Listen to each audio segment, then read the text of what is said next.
Hope you're all doing well.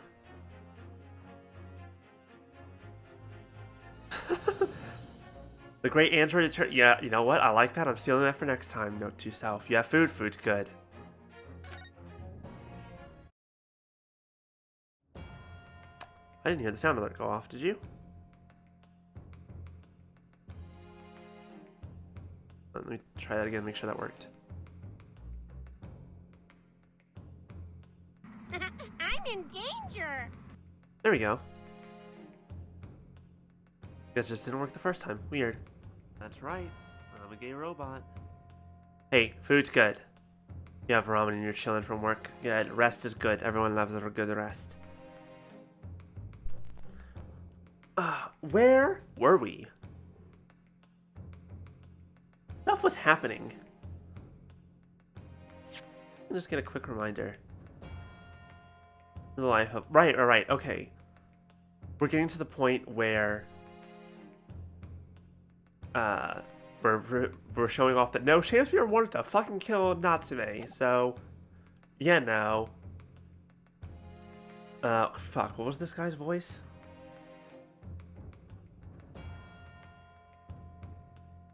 Guilty. Okay, I don't know why, but saying guilty is a way to get all their voices going. I guess just because it's the main place that we hear them. I can tell you, trying to sleep without the stove lit is pretty much suicide. You'd freeze to death in no time. Mr. Garadab, the landlord, has a large fireplace in his part of the residence on the top floor. In other words, it wasn't the landlord, but a fellow lodger whose life Mr. Shamspear was trying to end. Outrageous! I'm talking, of course, about the defendant! My audio's coming out properly. Mr. Natsume isn't the villain in this case. He's the victim this man was trying to murder. Good gracious! Oh boy. Objection! Yes, Mr. Vampire? The accused is actually the aggrieved. Interesting. However, the fundamental facts of the case remain unchanged. Namely, that the accused is the aggressor here. Actually, it feels... First of all, it's not him. Second of all, even if it was, kind of feels like self-defense. Well, self-defense would have been calling the cops, I guess. Fuck. What? How can you still claim that? Let us indulge your fancies for a moment and assume that there is indeed poison on the mouth of the gas pipe. The question that then arises is who put it there. Who did put it there? And the only logical conclusion is that the person responsible was aware of this man's trickery with the gas supply and his intent to kill. That would indeed seem logical. If the assailant were unaware, how would he or she have known to lace the end of the gas pipe with poison? That's a good question. I don't have an answer for that. Unless he did it to himself. Well, now we must ask, how could anyone have known of Mr. Shamspear's murderous designs? You mean to suggest? Naturally, the sole possible answer to that question couldn't be more obvious. Only the man whose life was being threatened could possibly have known. What? In other words, the person who put the poison on the gas pipe in what was a clear retaliatory attack can only have been the accused, Mr. Soseki Natsume.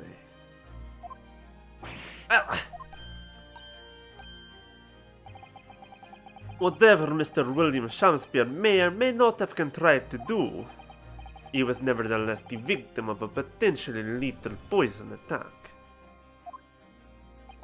And the only person who could possibly have perpetrated that attack is the accused, Mr. Natsume.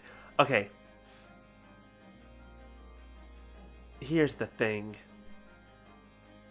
Well, okay, so... what they're talking about, wristwatch, is not like a poison gas, but like the specific poison that they thought was in the tea actually being on the gas pipe, because I don't know if you were here when they're like, oh, Shamspear is literally blowing into the pipes in order to snuff out the flame to snuff out the lamps in Natsume's room. Yeah. So it's not gas that's poison. I was wrong about that before. But still. So now my possible theories, because we know Natsume didn't do it, obviously. Either, what's his face, Shamspear put it on there himself in order to, because like, okay, clearly this slowly trying to kill him with carbon monoxide or whatever the gas isn't going to kill him. Let's just speed this up a little bit, get him charged for attempted murder. Or, potentially it was the gas company. But that doesn't make sense either, so I don't know. I'm honestly now just like completely like, who did, if he didn't poison himself, who the fuck poisoned him? But even still, like, okay, Natsume, you tried to kill a man. Alright. I guess you have to go to jail for that if that's true. Also, you also tried to kill a man. You also get to go to jail. But anyways, I digress. The defense counsel's theorizing has failed to avert suspicion from the accused. Far from it. In fact, now that a clear motive for the poisoning has been successfully established— oh shit, we did that.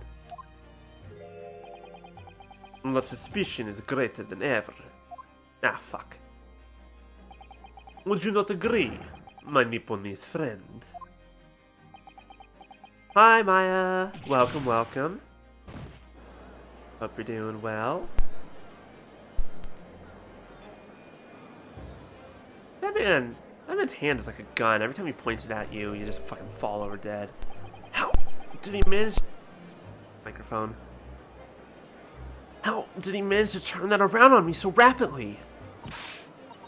Mr. Naruhodo, you must respond. Otherwise, the members of the jury may very well change their leanings against us again. And this may be our last chance to gain the advantage.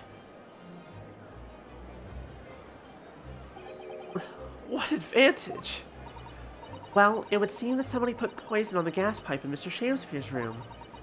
Moving stupid heavy stuff? Ugh, good luck with that. That always sucks. So we must name the person now and absolve Mr. Natsume of guilt. Fuck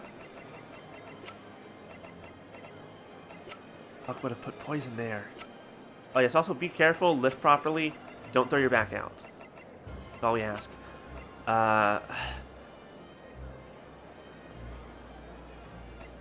Who are we gonna name? I don't think it was you. I don't see how you're involved in this. I guess he just had to have done it to himself, but... You mean, name the true culprit? That's what I'm thinking. He must have poisoned himself because the poisoning other way wasn't working. I know it might sound impossible, but if we fail to do that, I have no doubt that Mr. Natsume's fate will be sealed once and for all. Brain was not able to read that properly. As it happens, one possible culprit does come to mind. The evidence, the poison, it's all pointing to a particular person now. The prosecution calls for the jury to consider their leanings again. I trust you'll make the correct choice this time, Mr. Foreman. What? Don't you worry. We know exactly what. No, you do not. Step off. There is one other person who I believe could have been involved in all this. And that person is Tim Curry. No, wait, what? How did he get here?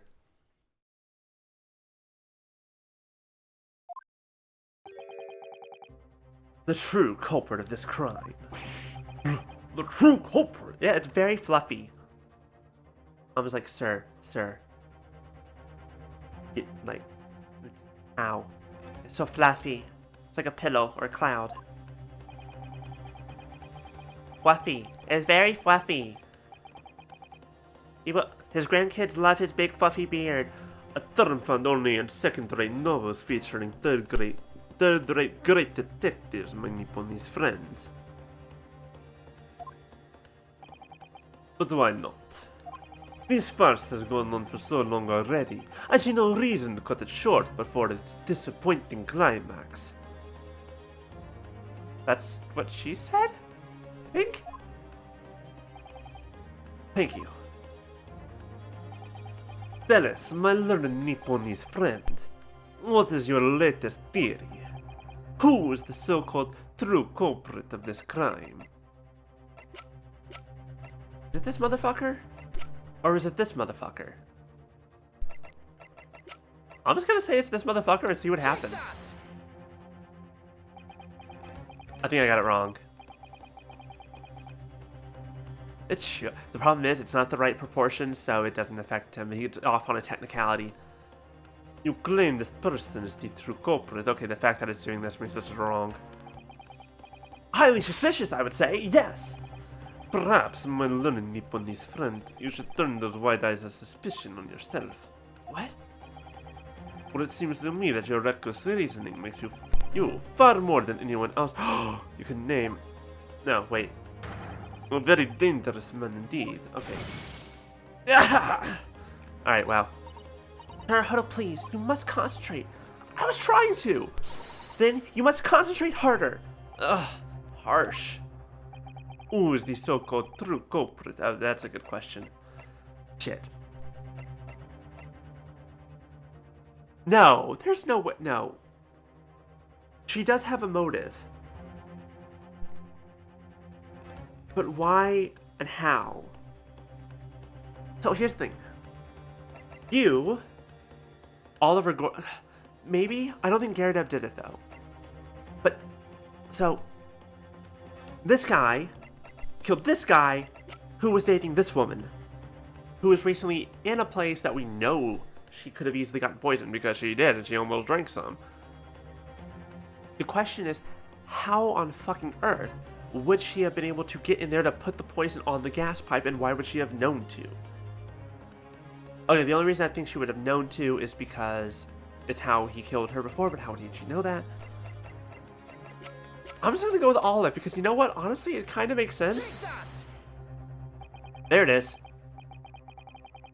The name of the person responsible for the poison that afflicted Mr. Shamspear is, I believe, Miss Olive Green.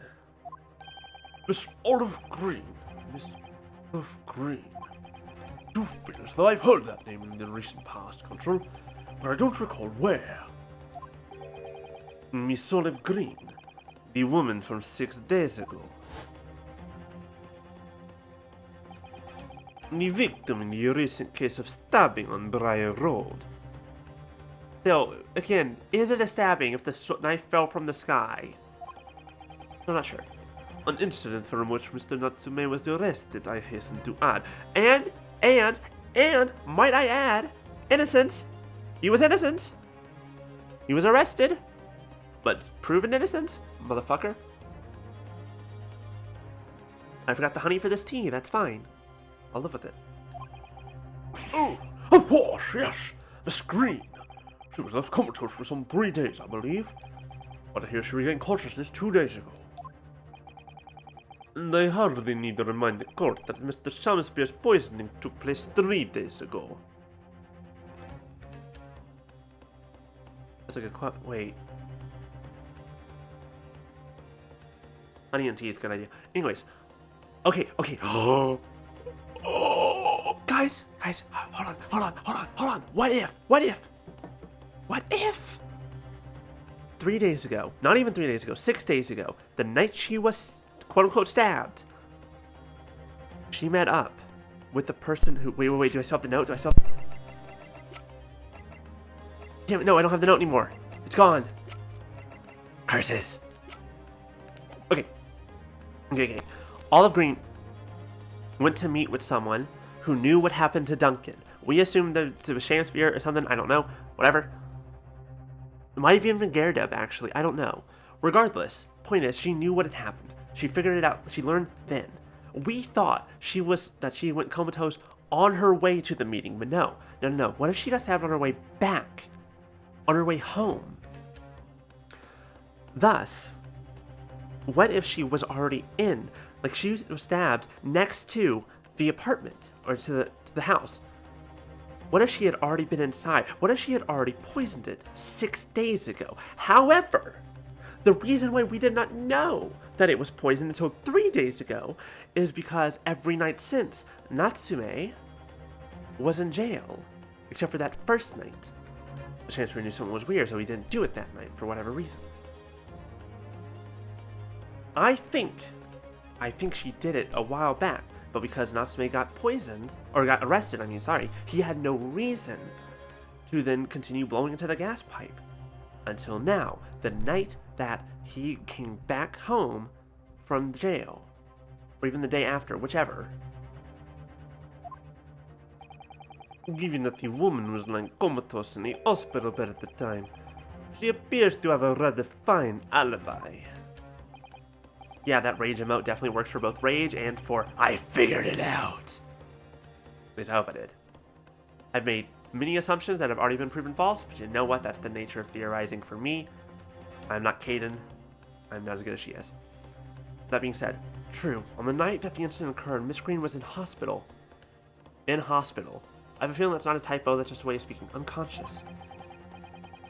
So on the face of it, it would seem that she couldn't possibly be responsible. But still.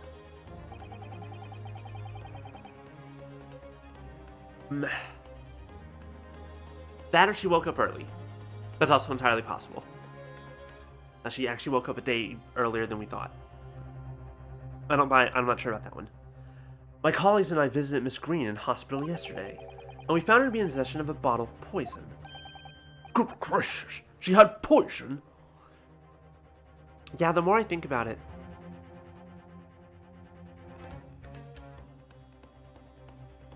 Yeah, always nice, Maya. Anyways. Yeah. But so, it's also possible that she woke up a day earlier than everyone thought she did. Found the poison, then went there while everyone was distracted with the trial, and then came back. It's possible that she snuck out.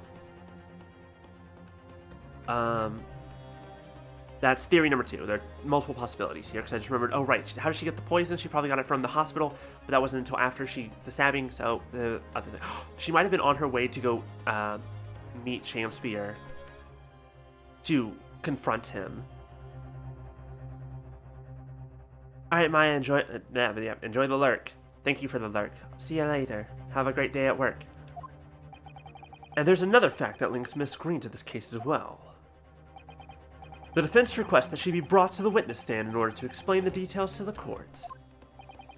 Tell me, Mr. Shamspear. Oh, God, what was his fucking voice? My lord, pray, what be thy bidding? Are you acquainted with Miss Green? No, never heard of her. Judging by the look on Mr. Shamspear's face, I think perhaps he genuinely doesn't know her. At least, not by name. As the voice of Her Majesty's prosecution here, I adhere to my word. You will see my learned Nipponese friend first, through to its conclusion.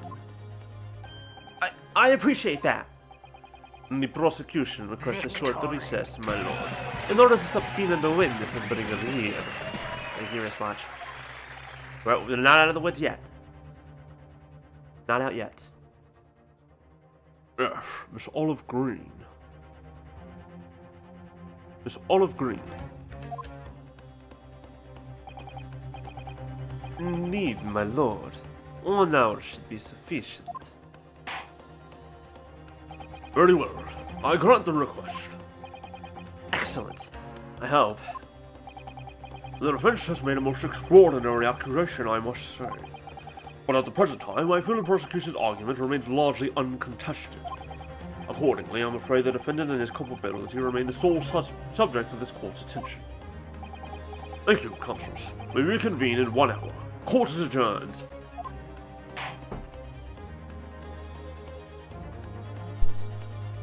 I think we're on the right track, though.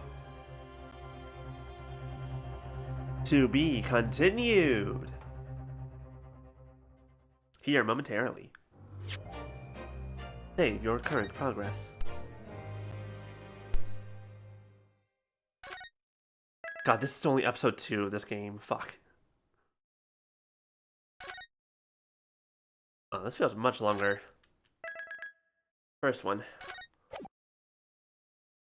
But to be fair, it feels more like such a direct continuation that this feels more like case 7 than it does case 2 of game 2.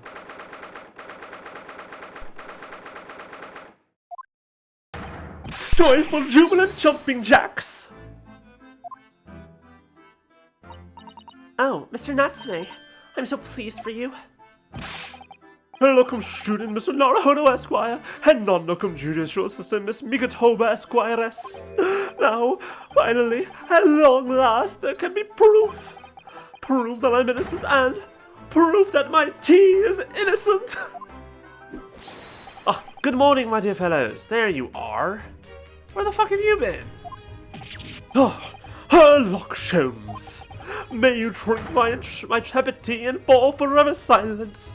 Didn't you just say that your tea was innocent? I thought the tea was innocent. Thank you, Ryunosuke. Oh, Mr. Sholmes, you came.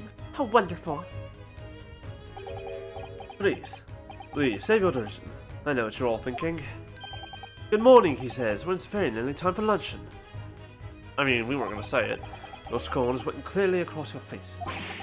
Nobody said or thought anything of the sort. Truth is, I was determined that today would be the day. As sleep seduced last night, I thought, tomorrow, for once, I shall not oversleep. I'll rise early and be present in court to support you, my companions. Such spirited determination has a beauty all of its own, is it not? Oh, yes. And then I began to muse on the subject. Why do people oversleep? I queried. Why, time after time, they make the same foolish blunder. Don't get me started on that. My answers are long and varied. And this came to me all at once. I said to rightfully sleep. Simple. People oversleep because they sleep.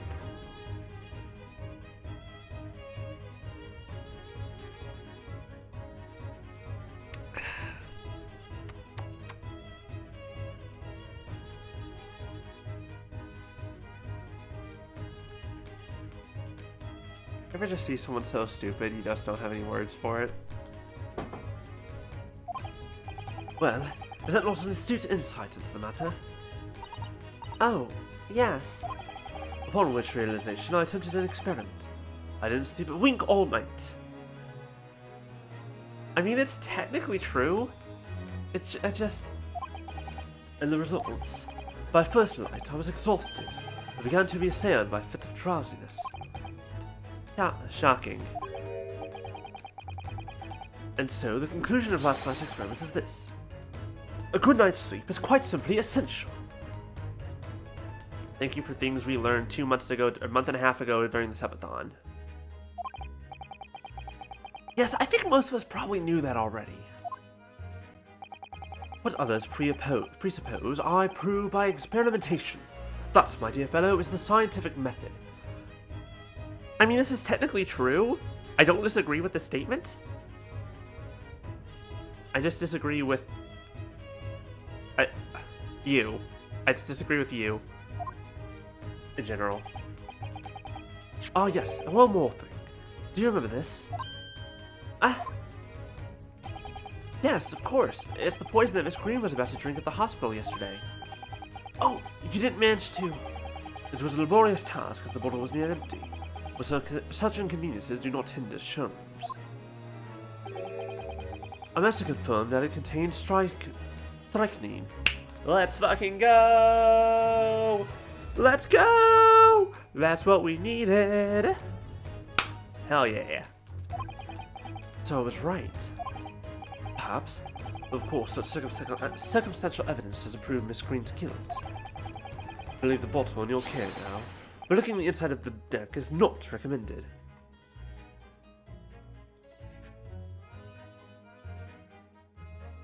Guys.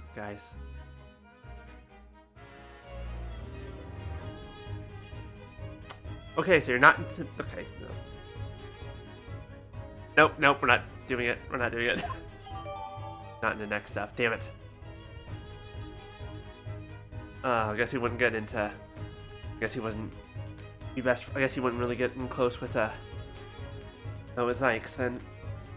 The boyfriend polycule. It has its tumultuous times.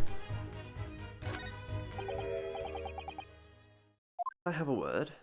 Can I have a word? There we go. Jackson, how good of you to come. Forget it. Excuse me. Wait a minute, Inspector.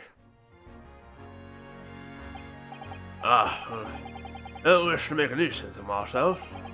From the look on your face, I'd say it's someone else who you think is making a nuisance of himself. My dear Inspector, please, speak freely.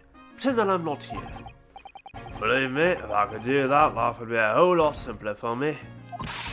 Do you have the results, Inspector, of the investigation of Mr. Shamspear's room?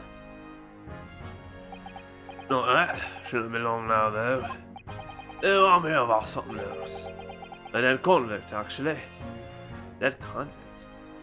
Oh, right. Oh, you mean the man from this newspaper article we discovered yesterday in Mr. Shamspear's room? A man by the name of, yes, Selvin. I went through the archives of the yard and dug out the fella's file. There's something in there that, well, caught my eye.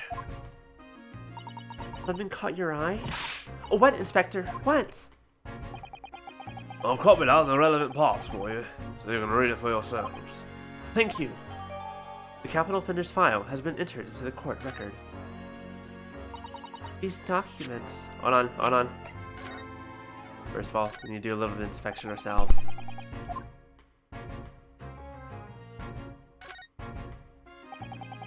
So this is the poison we've been hearing so much about. Strychnine. There are a few remnants on the bottom of the bottle here. Look. You mustn't be tempted to try it. Of course not! As long as we don't lose this trial. No! Even if we lose the trial. No! We mustn't lose the trial in the first place, Mr. Naruhodo! Make your mind up, Susato-san. Don't drink poison, kids. For many reasons, the answer is no.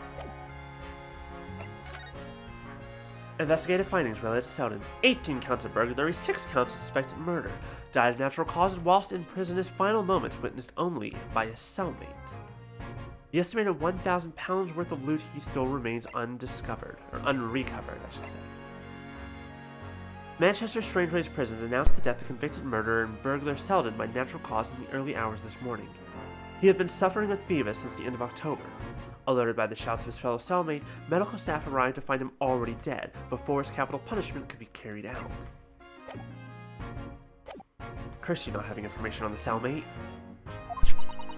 Include the details that were in the newspaper cutting we found in Mr. Shamspear's room. I'll rearrange everything in the court record so we don't have duplicate information. Why are you giving us a copy of this important file, though?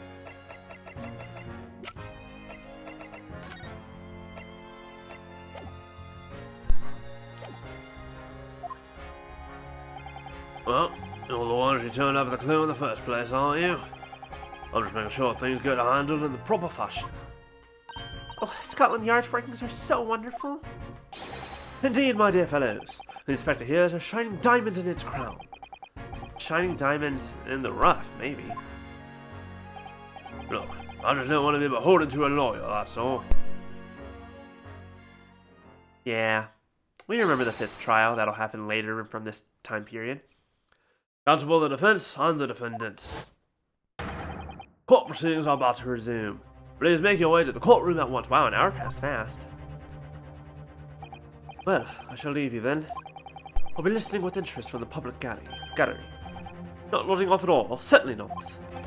Thank you, Mr. Shams. Rather tired of seeing Mr. Mustache and floods of tears personally, so the best of luck to you. Welcome, student Mr. Naruhodo Esquire. Yes, Mr. Natsume? It's time, isn't it? Yes, this is it. It's Olive Green and Mr. William Shamspear. It's going to be the final battle. Is it the last? Have we said that before in this trial? I don't remember. I won't really have saved Saseki-san, so I've exposed the whole truth of everything that's been going on. But it's all coming to a head now. You can do it, Ryunosuke. You have to.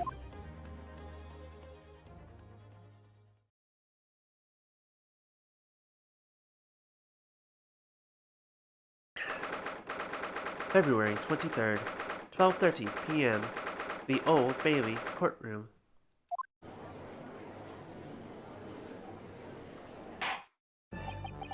In the name of Her Majesty the Queen, I hereby declare this court to be in session again, now for the 3rd time. Before the recess, we heard a most startling accusation from the defense. Ayo, Quizmaster, welcome, welcome. Namely, that the victim of the case we heard here only a few days ago was the true perpetrator of this incident. The reckless, rash, and prejudiced charge of wrongdoing in my opinion, my lord. However, the prosecution has tried to extend every courtesy to this amateur newcomer from dubious eastern shores. I don't know why, but I was thinking about something earlier and I forgot to do it real fast.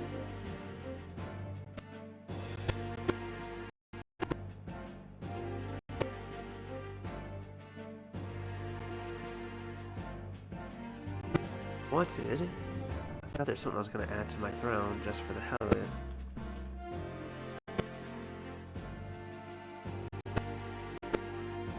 I don't know why, I just remember that. Wristwatch, did you actually go back and count how many vases you broke?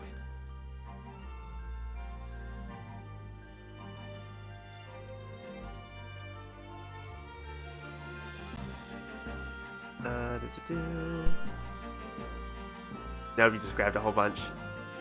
That's fair.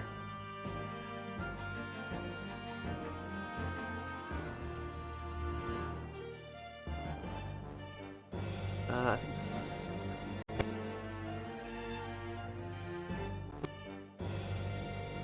Hold on.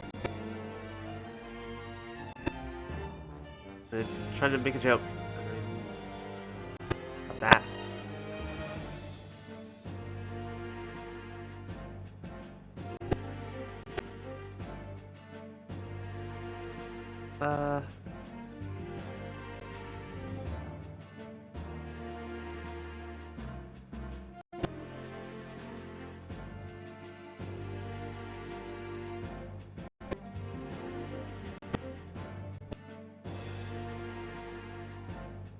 Gift.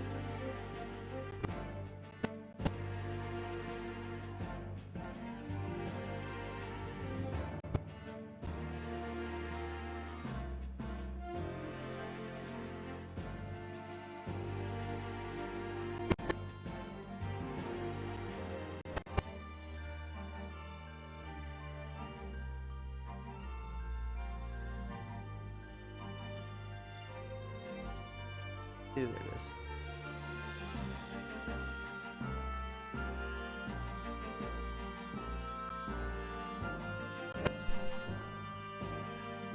Trying my best here, Throne. Just work for me. Work with me.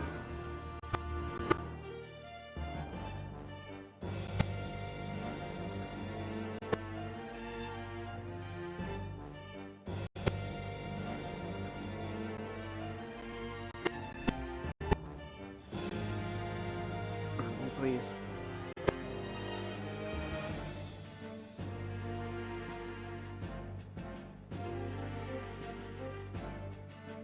Also, for everyone curious now that I'm thinking about it as well, I finished Gideon the Ninth like shortly before stream, and also that's about what I got.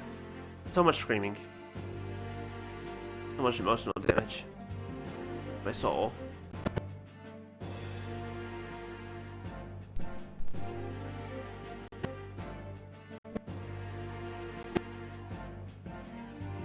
You have them sometimes. You know what? That's fair. That's a mood. We're just gonna go on a little bit while I try to get this work. Thank you for that backhanded consideration. A rather cold assessment from the honourable British prosecutor, I must say. So, Lord Von Sykes, is the new witness present and ready to take the stand? I want you to work. I'm trying to get the right sizing in. Ready and waiting in the witness's antechamber, my lord.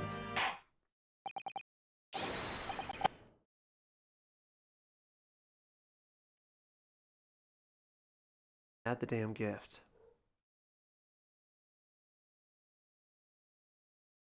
Very well. Bailiff, bring the witnesses in.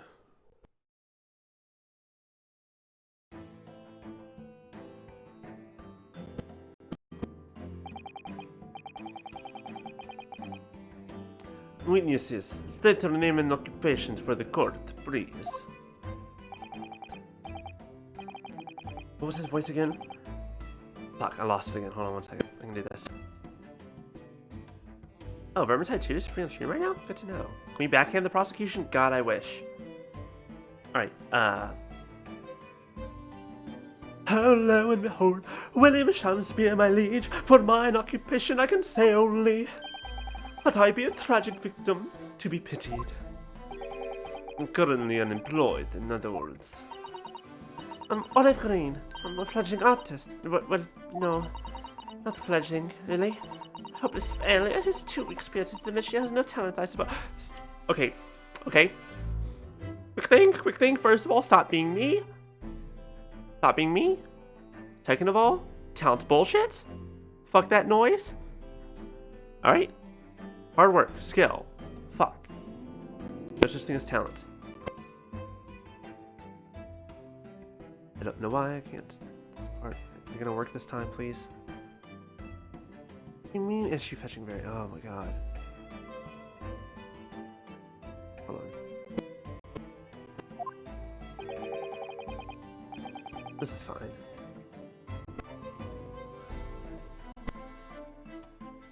Also currently unemployed. In other words, you don't have to be so rude about it. Damn. What a coterie. Mr. Shamspear?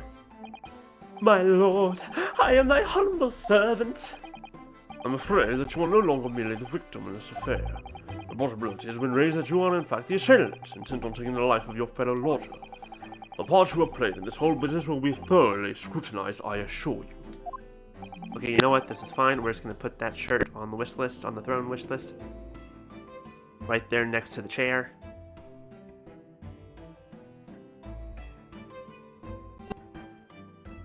And we're gonna leave that be. Okay, there we go. I would for naught else, my lord. And Miss Green, Yes. you are aware of the reason you have been summoned to this courtroom today, I presume? Yes, the officer did explain. He said I poisoned this ridiculous buffoon. Alright, I love this. This right here, I love that. And, do you accept the charge, Miss Green? I don't know anything about any poisoning. And I don't know anything about this man. Come, lady, die to live. Verily, I know not thy prickly pea-pigmented personage. Very well, let us proceed with the matter at hand. That being to ascertain whether or not Miss Green has any involvement in this affair. All very strange indeed. Why would you suspect me? I barely ever go to the East End anyway. It so happens that I passed by that neighborhood 6 days ago, that's all. Okay, look, the way her eyes are fidgeting about, it's like you're gonna be the easiest fucking witness to crack in the history of this game. And on the night that man was poisoned, I was still in hospital, fighting for my life. Yes, having been unfortunately caught up in the incident in the street outside the Gerrit household. An incident that renders you unconscious for some 3 days. I was struck in the middle of my back by a knife, through no fault of my own, and now I'm under suspicion. What other relevant things might I be suspected of? It's all very disturbing. Your energies may be better spent worrying about random knife attacks, I feel, Miss. At this point in time, all that appears to connect you with Mr. Shamspear's lodging is the Briar Road incident of 6 days ago. That's why we would like you to testify formally now about exactly what happened. Oh no? The incident 6 days ago? You mean you want me to relive that awful accident? Unfortunately, yes. Please tell the court what happened that day. And of course, we will be interested to hear from you about your movements that day too, Mr. Shamspear. But what happened 6 days ago has nothing to do with me being poisoned. Let us proceed, then. The witnesses will present their formal testimony to the court. Oh, they have no idea the plans I have in mind for them.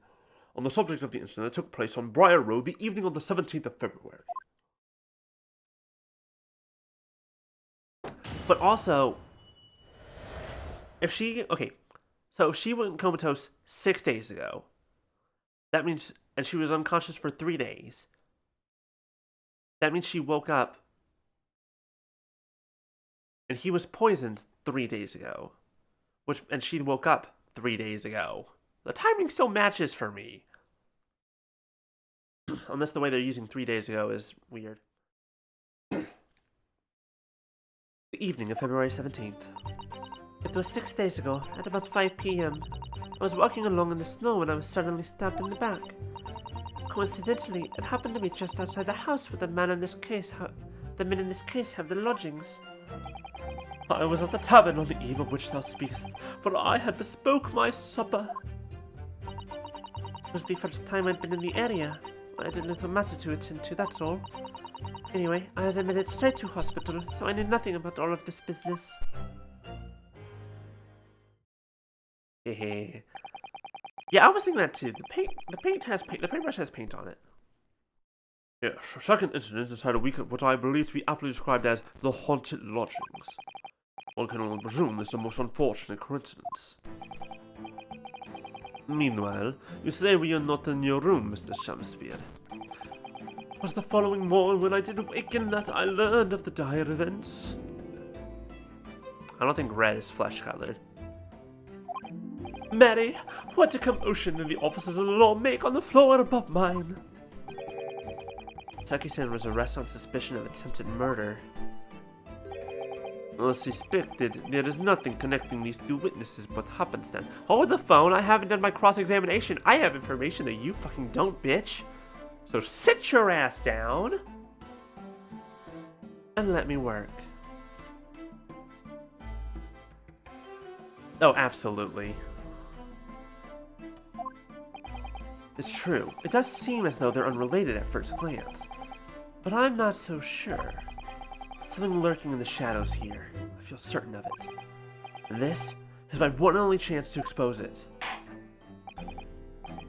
Consul, you may now cross-examine these two witnesses if you wish.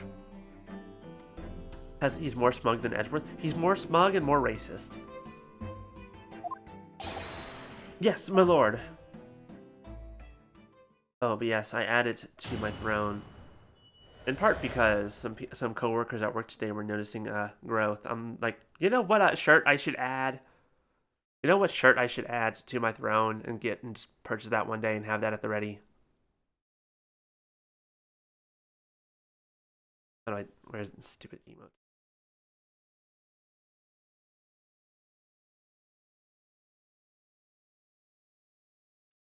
I've had that more prepared. There it is. 6 days ago, blah, blah, I was walking in the snow and I was suddenly stabbed in the back. I feel like that's not important information, but no, I'll ask anyways. I'm well acquainted with the case. I'm sorry you had to go through that. It was awful. I still can't believe I was unconscious for so long. That would be interesting, except I don't really want to go touch that store anymore. Of course, I can always make my own, but that's the weird issues probably going on with that, so we'll worry about that later. And I woke up to find that the case had been solved and the culprit arrested. Yes, the incident has been resolved already. Perhaps it would help you to consider it a bad dream that ended with your awakening and should now be forgotten. Yes, I suppose so. Thank you. Before you put it completely behind you, Miss Green, I need you to remember the details one last time. You must tell the court exactly what happened that day, for us to arrive at the truth about this new case. That's pretty funny. But no, I need my own Mega Milk shirt. I'm just like, I'm gonna put that on the throne real fast because I forgot to do it earlier.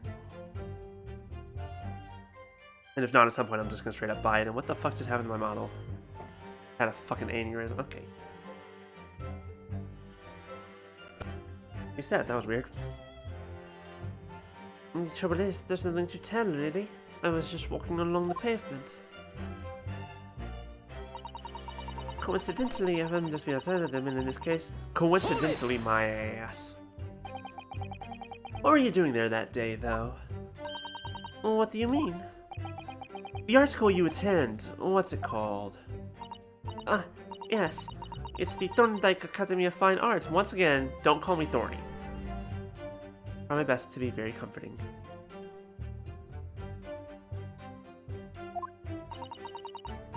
According to Mr. Sholmes, that's just in the vicinity of Brixton Road, which is some 10 stops away from the scene on the underground. I believe he mentioned...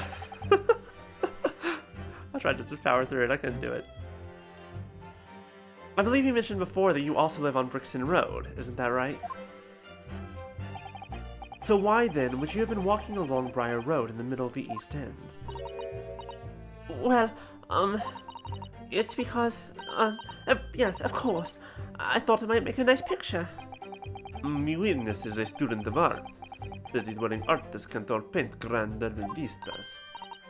That's right. I happen to like the crumbling look of that part of town. Perhaps quaint would have been a less grating term. The point is, she's definitely hiding something. Once again, the prosecutor keeps fucking feeding her lines. Stop doing that.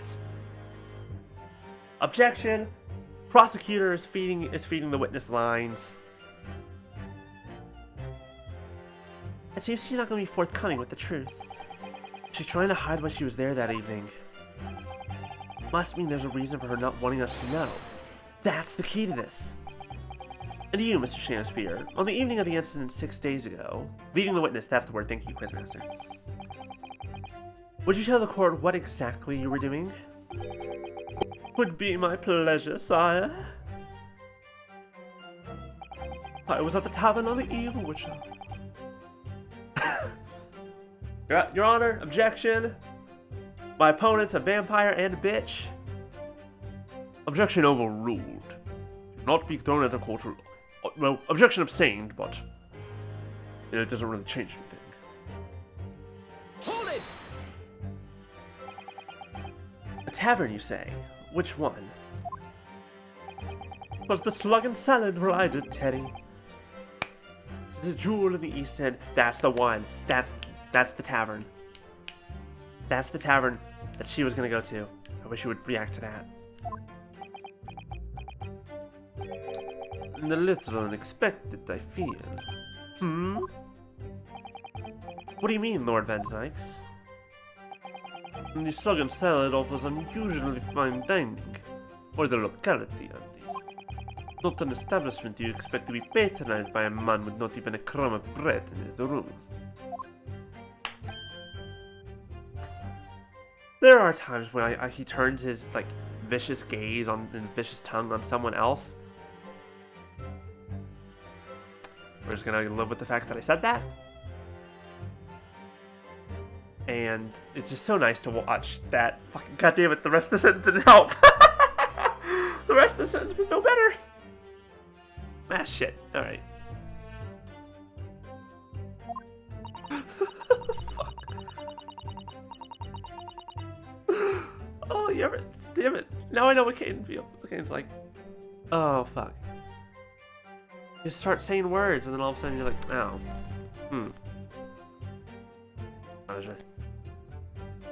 Yes, tongue and necks, very important. Sometimes teeth. It's true, the menu lists premium crust of bread and glasses of water, and different levels of cloudiness.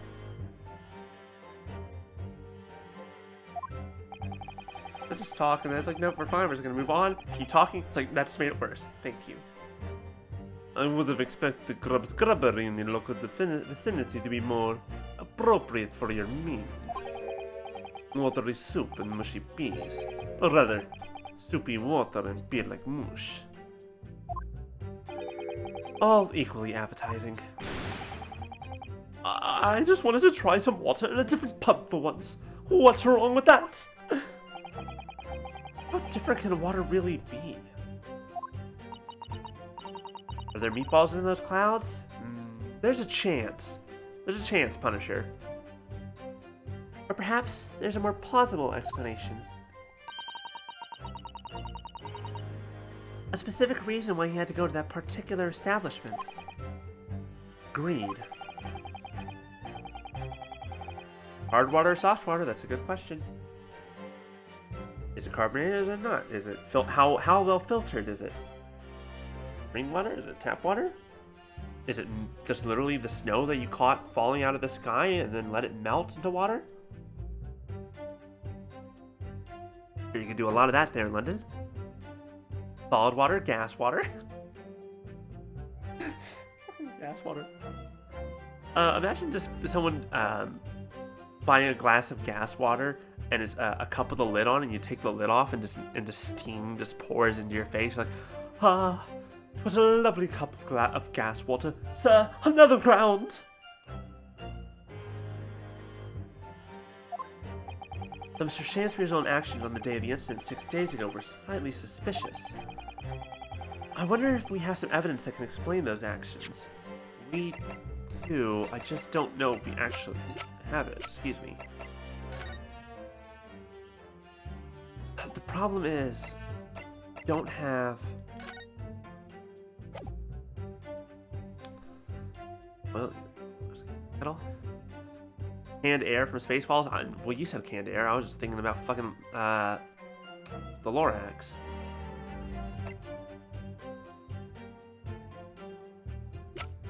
Let me see.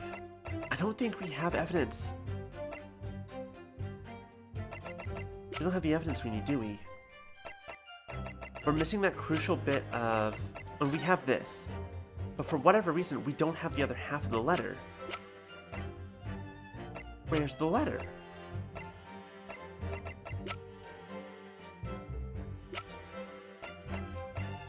I never watched Spaceballs.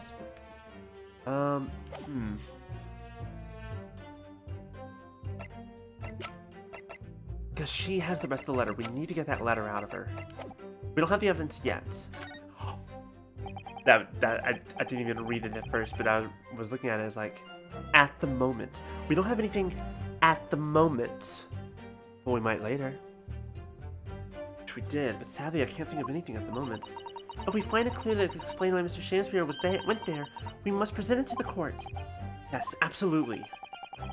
That is all on the matter, Counsel. I would ask Miss Green to reiterate her next statement. And then the area had a little matter to attend to. That's all. What little matter, Miss Green? Please, elaborate. It was nothing, really. It's not worth mentioning. If you remember, you mentioned it to us yesterday. Mr. Flies, get away. Why? It's almost winter. Go die.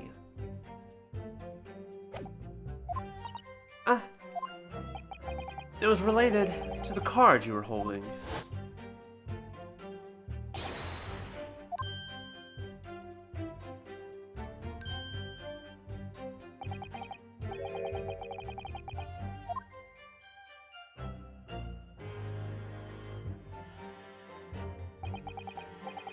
From memory, I believe the card contained a note that read, I have information regarding the death of Duncan Ross. What does that matter? This has nothing to do with Duncan. Okay, I want to see the rest of her response, and then we'll come back and press this matter again.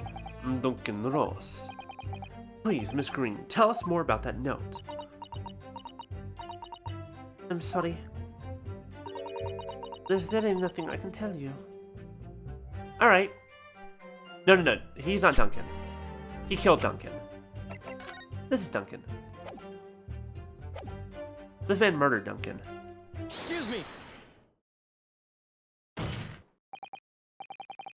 Mr. Shamspear, do you have something to share with the court?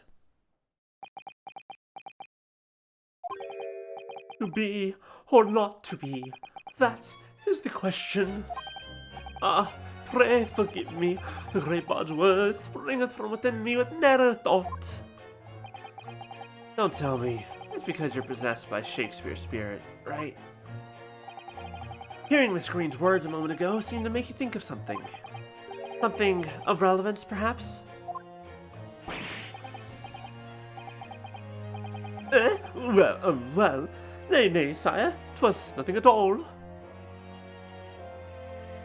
How's the prosecution out in sunlight? A lot of sunscreen.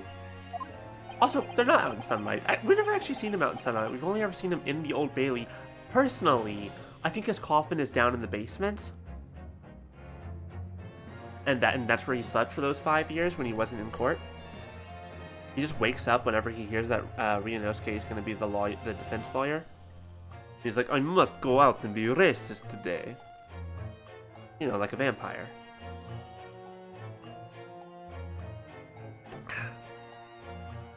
Presumably you know the name, though. Mr. Duncan Ross, I mean. After all, you are both lodgers in the same house. I would if it was so, but sadly nay.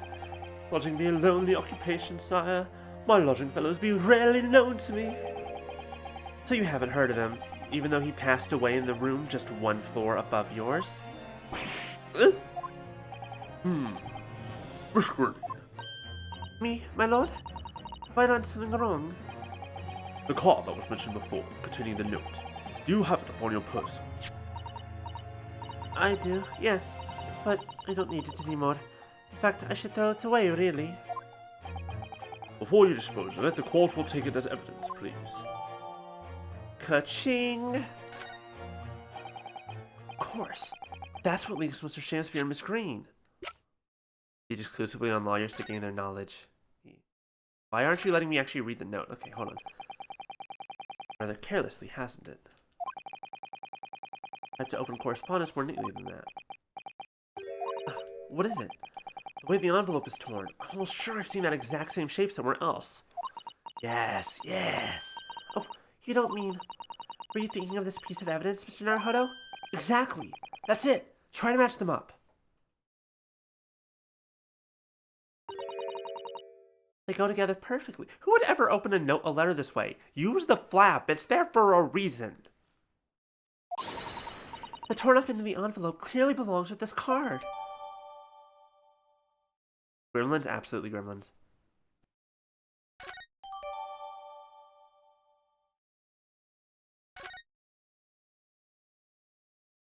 I want to read the... Let me read the note, damn it. See specifically what it says.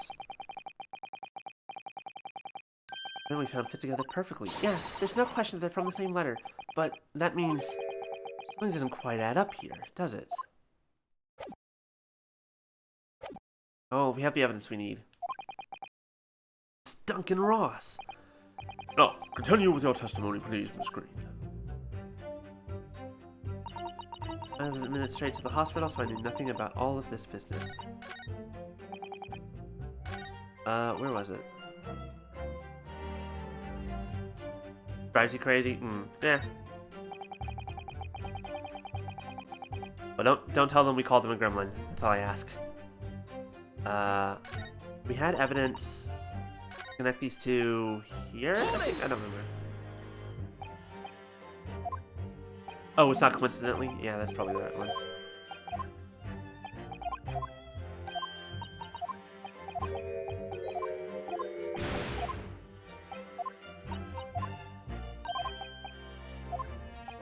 Here we go. You're a gremlin and you're proud to be one? Oh boy. Signed in a place he normally does. Present evidence. Mr. Shamspear. Yes, sire?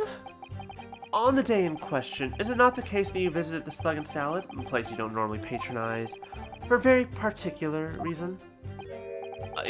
I don't know what you're talking about. Pray, if thou hast some purpose, speakst. Very well. I will present the court with evidence.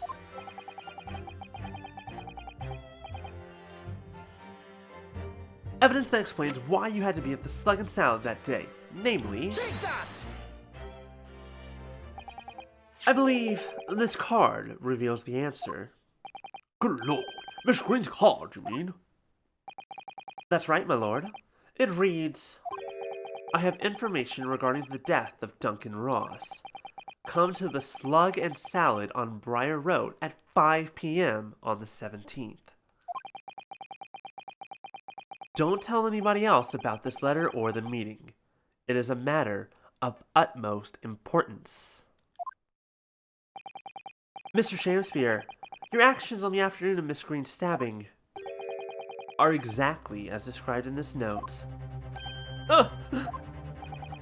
Personally, I find it hard to believe that's a coincidence.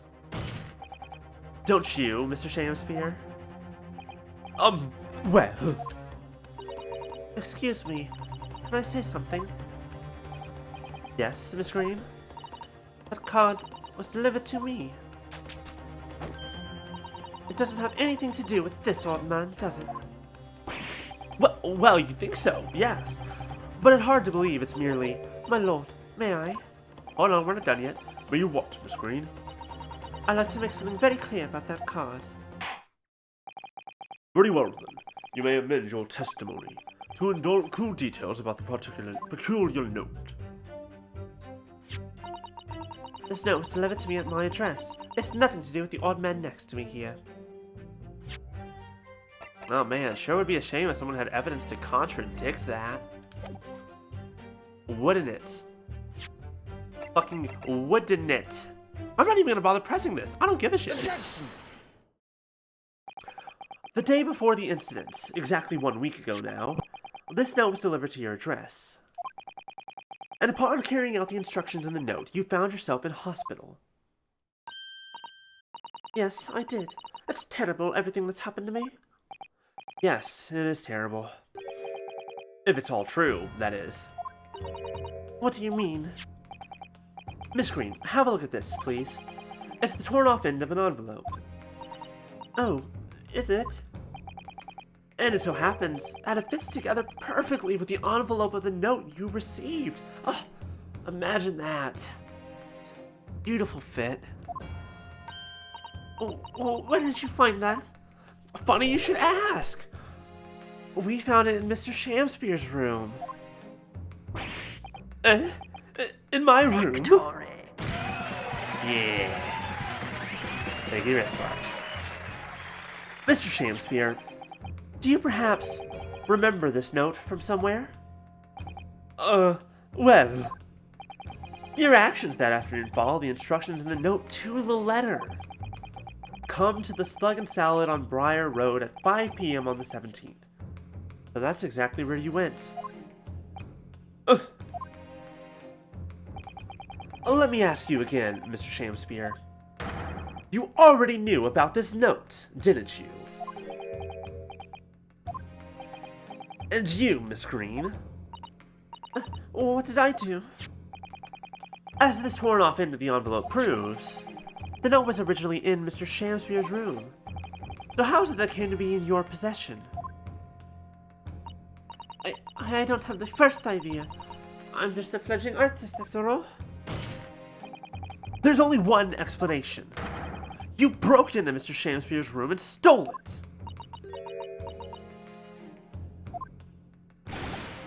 You did what? Sorry. You did what? Sorry. Thou hast what? You broke... I mean, thou were in my room? Ooh, his mask is slipping. What on earth do you want with me? Oh, wait. It would seem that both witnesses need to testify again. I wonder what she's painting. Miss Green. Yes.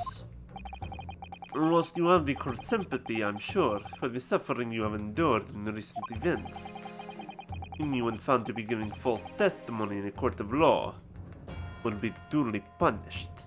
Perjury is no laughing matter, my dear.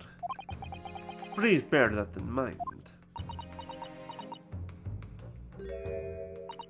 Yes, I know. Very well then, witnesses. You will give formal testimony again now. On the subject of this curious anomaly regarding the note Miss Green claims to have received. Witness testimony. The anomaly of the note.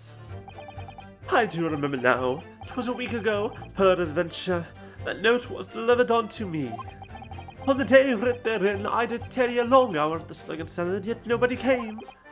Thereafter, on the evening, I shared the company of the Japanese fellow. I did see the note had vanished. I don't know what you mean. Do you think I snuck into this man's room, do you? Why would I? I point out the villain here. As for that torn-off piece of the envelope, I don't know anything about it. Ah, such painful lies they tell. You now claim to have received this letter, do you, Mr. Shamspear? Faith, 'tis so, my lord, and I would swear to have set it upon the table in my humble lodgings. Yet, 'tis clear to me now that since I returned from the tavern that night, I have not laid eyes upon it. Well, that being the case, young lady, it would appear that your testimony was... A lie? Is that what you think? How unfair do you think I'm the one lying? I beg your pardon? I'm just a fledgling artist, as I said, and fledgling artists don't lie. Oh, I got some news for you. Oops. I have some explaining to do, and do that later. That note was delivered to me at my address. Besides... That's a good question. We all know who the liar is around here. Yeah, the answer is both you motherfuckers. If that's true, Miss Green, how do you explain the facts? This part of the envelope was, without question, found, and I don't see why I should explain. I mean, technically, well, okay. Technically, you're not in America. You don't have a Fifth Amendment right to silence. But I'm gonna say that technically you still, I guess you don't technically have to testify. You just, swear on the Bible to be an. Oh, I see. You just type. Do I have to swear on the Bible to be an artist now? Dear God, I hope not. If I can touch one, I'm gonna go up in flames.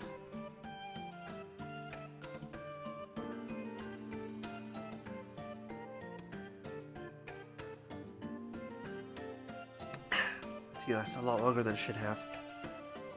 I'm at the Japanese. It should be written hot.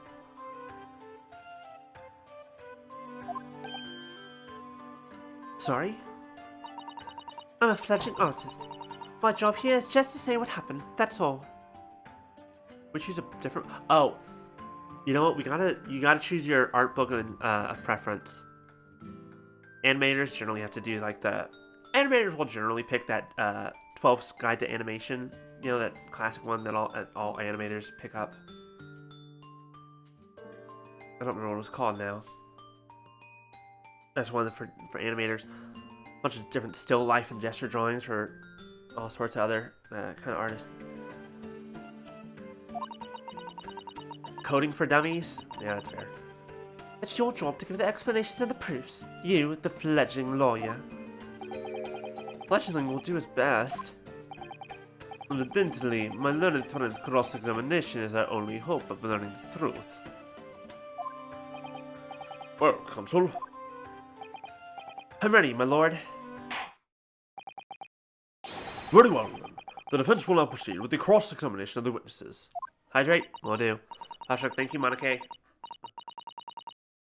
Oh, big stretch. Oh, God.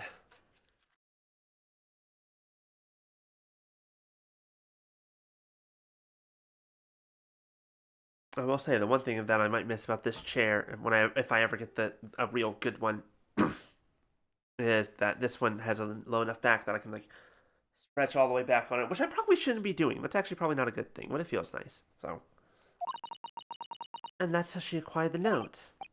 Yes, two facts that are starting to lead me to a possible explanation for all of this, and it's not a pretty one. Maybe she did poison him, you know, before she went into the coma. Because, wait, hold on. Additional theory to an older one. Swear to the Eldritch Gods? Possibly. I gotta be careful which one. Personally, my god of choice in recent years has been Aphrodite, but that's a different matter. Okay, here's an idea. We had an earlier theory that she poisoned him before, like, right before she got stabbed with a knife. I was partially discounting that because where did she get the poison? However, if she did indeed poison him beforehand, she was in his room We know that she was in that lodging and stole the note. Which means that would have been the perfect, prime, pristine moment to be the one to poison. Look, I know a bunch of stuff going on with all the gods, especially the Greek ones, but it's possible that she might have had that bottle even before she ended up in hospital. But what was I saying? Yeah, it's possible that she poisoned it there and then took the note to remove any evidence. Because what if she's the one who sent the note to him? Because she found out the truth and she needed him out of the room.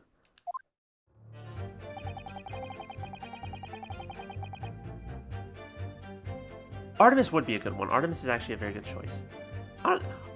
Okay, I remember now. I was like, why did I start getting on Aphrodite? I remember now. Because short story time. I think it was for Christmas 2020. My mom got me and my brothers like birth gemstones, like birthstone ornaments, and mine is peridot. And on the ornament it says, on one side it says August, and on the other side it says beauty and strength. And it was around this time I was playing the game Hades for the first time, in which, for whatever reason, if I recall, I think Aphrodite was talked about as being like the goddess of beauty and strength in that game. Or beauty and strength. It was like there's some interconnection. I think it was Hades anyways. Or I saw someone on Tumblr, or both, I don't remember. Regardless, I was like, yeah, okay, I can do this. Hades was such a good game. Hold it! So nice. Can you shed any light on the contents of the note at all? Nay, sire, 'tis as strange to me as a foreign tongue. Even with the knowledge of literature as great as mine own, verily, 'tis impenetrable. Hephaestus deserved better, you're absolutely right. But Mr. Duncan Ross had lodgings in the same household as you. In effect, he was your neighbor, so surely you knew him, didn't you? Yes, we all agree Hephaestus deserved better. Look, if the choice be betwixt I knew him and I knew him not. Hephaestus was the god of the forge. The one who Hera tossed off a fucking mountain. And 'tis with foreboding that we forced to declare we were by some small measure acquainted. Despite your claims, though, you followed the note's instructions and went to the Slug and Salad. Presumably, that was nothing to do with your knowledge of literature. Marry, naught will have the better of me, sire, save for the lure of curiosity.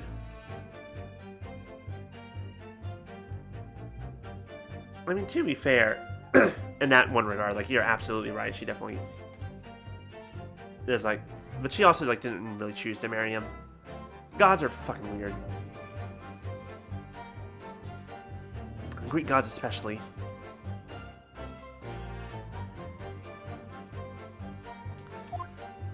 Whatever you do, be wary of showers made of gold coins, be wary of ducks, be wary of bulls. Yeah, no, I'm sure there's a lot more I could add on. Stuff like that. But 'tis true, I was compelled by mine own eager heart to betake myself to the tavern. Yet in the end, my curiosity was not satiated. I don't remember which one he said now. Satiated. Hold it! Yeah, basically. So even after waiting for an hour, nobody appeared? Well, yes, sire. 'Tis as thou say'st. Really? You paused for a moment before you answered.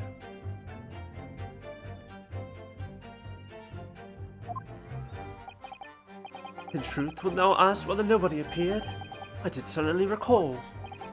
Really? Do you mean to tell the court that somebody did appear after all? I was not alone that night at the Slug and Salad, my lord, no. 'Tis returning to me now.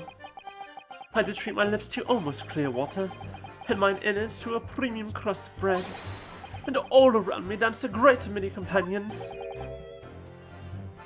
Is he saying he was high as shit?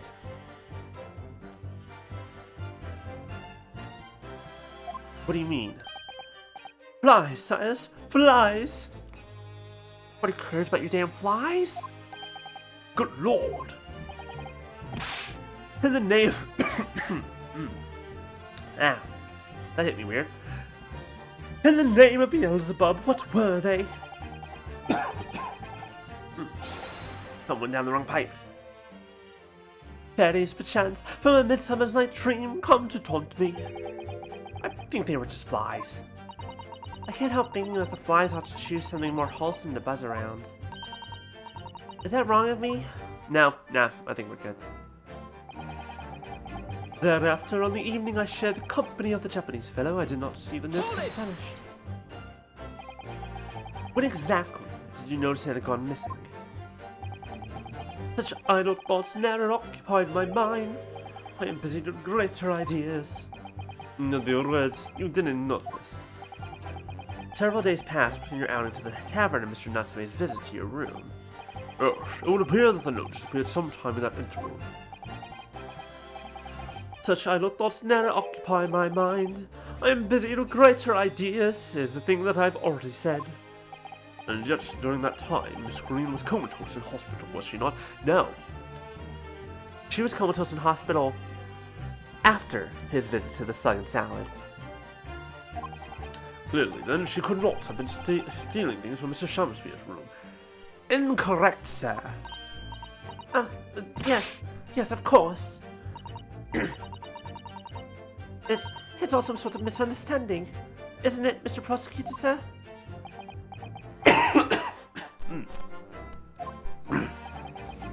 You have so far failed to give a satisfactory explanation as to how you came by the note. Water. I am not here to advocate for your defense, madam. I won't tolerate inconsistencies in your story.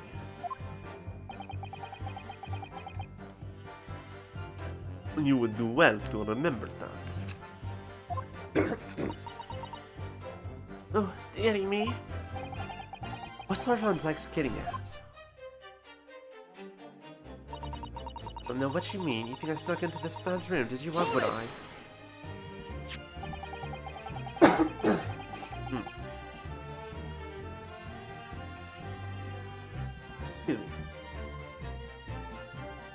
It seems that this note was actually delivered to Mr. Shamspear about 1 week ago.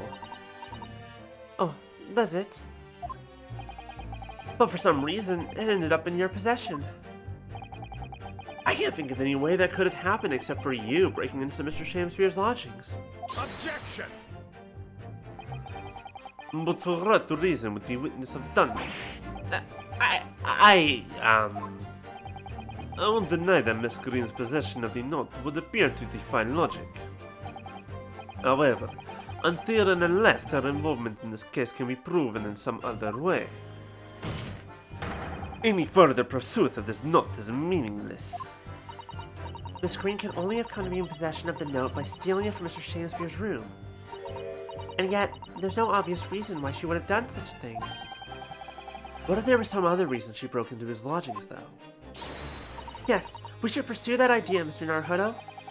Close now. I can feel it. We're so close to a breakthrough.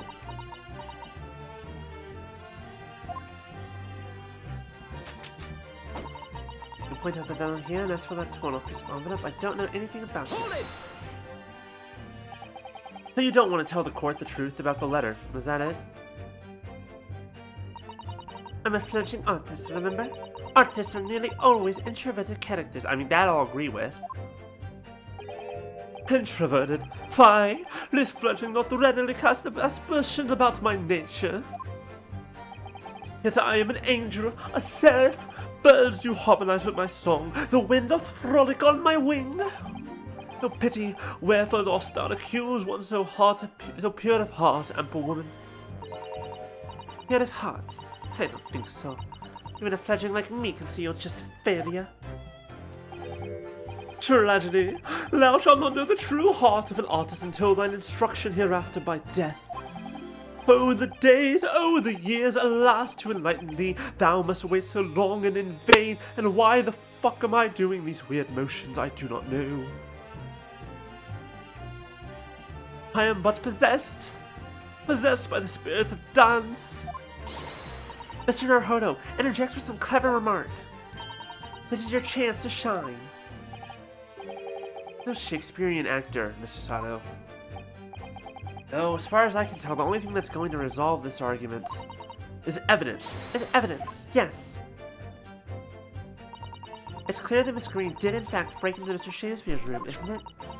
And that's where she found this letter. Yes, two or more or less foregone conclusions that lead me to one terrifying conclusion. Terrifying? Yes, I'm afraid to say that the outcome of this cross-examination may well change how we look at this case completely. Alright. I think I snuck into his room. Why would I? Is this ample evidence? Objection! Yes, it is. The music stopped. Yesterday at the hospital, we saw you with this bottle. And though the contents spilt during the course of our meeting, a small quantity remained. According to the defense's independent analysis, Mr. Sholmes' chemistry set, the liquid that we've learned at this point not to include Sholmes' name in our own forensics. The liquid that was still in this bottle was identified as strychnine. What? Strychnine. The very same poison that afflicted Mr. Shamspear. Miss Green, you broke into this man's lodgings for one reason and one reason alone. To cover the end of the pipe that feeds the gas lamp in Mr. Shamspear's room with poison. Can this be? You broke into my room to... It may seem incredible to the court, but from the remaining clues, there is only one logical conclusion that we can reach. The person who attempted to take Mr. Shamspear's life with poison was you, Miss Olive Green. Oh dear, oh the idiot. Me! Wait, no, I want to see what you're painting. Oh, it's blank. Right there. Oh, order! Counselor, are you seriously suggesting this woman put poison on the end of the gas pipe with intent to kill? Yes, my lord. There's no other way to explain the facts. Well, Miss Green did indeed set this odious trap 6 days ago, and the victim had put his mouth to the pipe that very evening as expected. The attempted murder would have happened 6 days ago, surely. Well, very good point. Zyx has already figured it out. Perhaps not, my lord. I beg your pardon? There was a significant police presence in the area that evening on account of the incident on Briar Road. The local residents were being interviewed throughout the night as part of the ongoing inquiry. Circumspect criminal would likely have chosen to carry out any wrongdoing at that time. Here it is. Lord Van Zyx. Of course, the following morning, there was more activity at Mr. Shamspear's address. More activity? Yes! Even his fellow lodger, Mr. Natsume, being arrested on suspicion of murder. That's right. As the defense has already proposed, Mr. Shamspear was meddling with the gas in the pipe for a very sinister reason himself. To cause the gas stove in Mr. Natsume's room to go out, thereby asphyxiating the occupant. But once Mr. Natsume had been arrested, his room was under constant surveillance by police, not to mention the fact that dude wasn't there. In the circumstances, Mr. Shamspear had no reason to blow air into the gas pipe. His intended victim being in a prison cell. But you need to tamper with the gas removed. The poison on the pipe lay dormant. And then, 3 days ago now, the situation changed again. Right! Mr. Natsume's trial, which took place here at the Old Bailey, came to an end. The trial in which the man stood accused of stabbing Miss Green in the back, but was duly acquitted. That resulted in Mr. Natsume returning to his lodgings for the first time in 2 days. And that very night, his gas stove mysteriously went out, and Mr. Shamspear was mysteriously poisoned.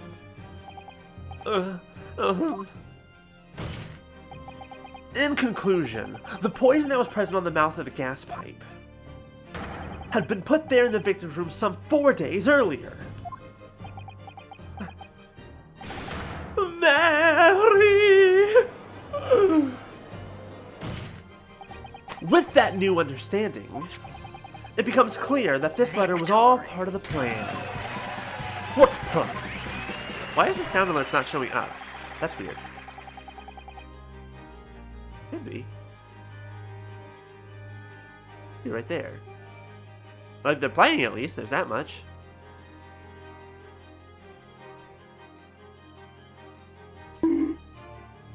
Interesting. Interesting indeed. Well, anyways. The court will recall that the note gave instructions to visit the Slug and Salad at 5 o'clock, and that the recipient should tell nobody else. The reason for those instructions are now clear. To ensure that the lodger would not be at home at the stated time. To make sure I wasn't home? Exactly. While you were out, Miss Green could safely slip into your room, knowing that she wouldn't be disturbed. You mean to say that letter was written by Miss Green? Yes. And in order to cover her tracks, she took it away with her when she left. Just after she smeared poison over the mouth of the gas pipe in your room. I just don't notice she's standing on the fucking giant-ass box. Order! Order! What do you have to say for yourself, witness? She's gonna say she had no motive. I bet you do. Just who are you? Why did you try to kill me? Miss Green's motive should be obvious. It's all tied up with someone whose name we've heard several times already during the course of this trial. So, What's behind all this? you will share your apparent understanding with the court, please, counsel. Which person is behind this woman's motive for the attack on the victim's life? Take that! Duncan Ross. That's right. Before the defendant, Mr. Natsume, took up residence in the lodgings at Mr. Garridab's, somebody else was renting the room. Mr. Duncan Ross. I knew I'd heard the name somewhere else. It was all over the papers a month ago, when the man died in strange circumstances at the haunted lodgings. That does ring a vague... Oh, of course, yes, I remember now. The young man they claim was strangled by the convict's curse or some such. Sadly, my lord, it wasn't a curse of any kind, nor was it an accident. The man died as a result of Mr. Shamspear blowing into the gas pipe and causing gas to leak into the room. It was murder, plain and simple.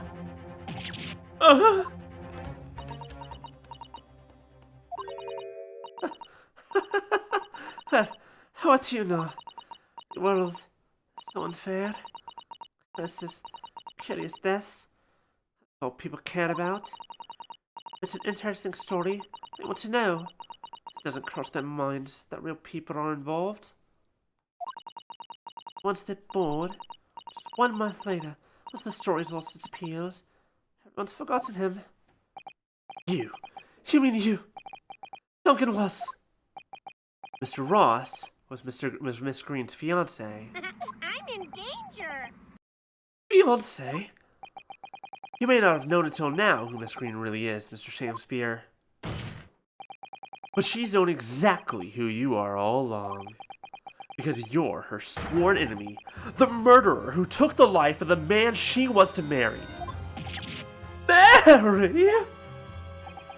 Miss Green, is it not the case that in order to exact revenge on Mr. Shamspear, you smeared poison over the end of the gas pipe?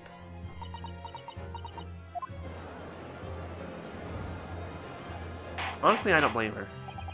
This is all quite extraordinary. Am I correct in my understanding that you now accuse both parties, counsel? Each on different counts of murder? No, one on attempted murder. There's a difference. I accuse you of murder, and you on attempted murder.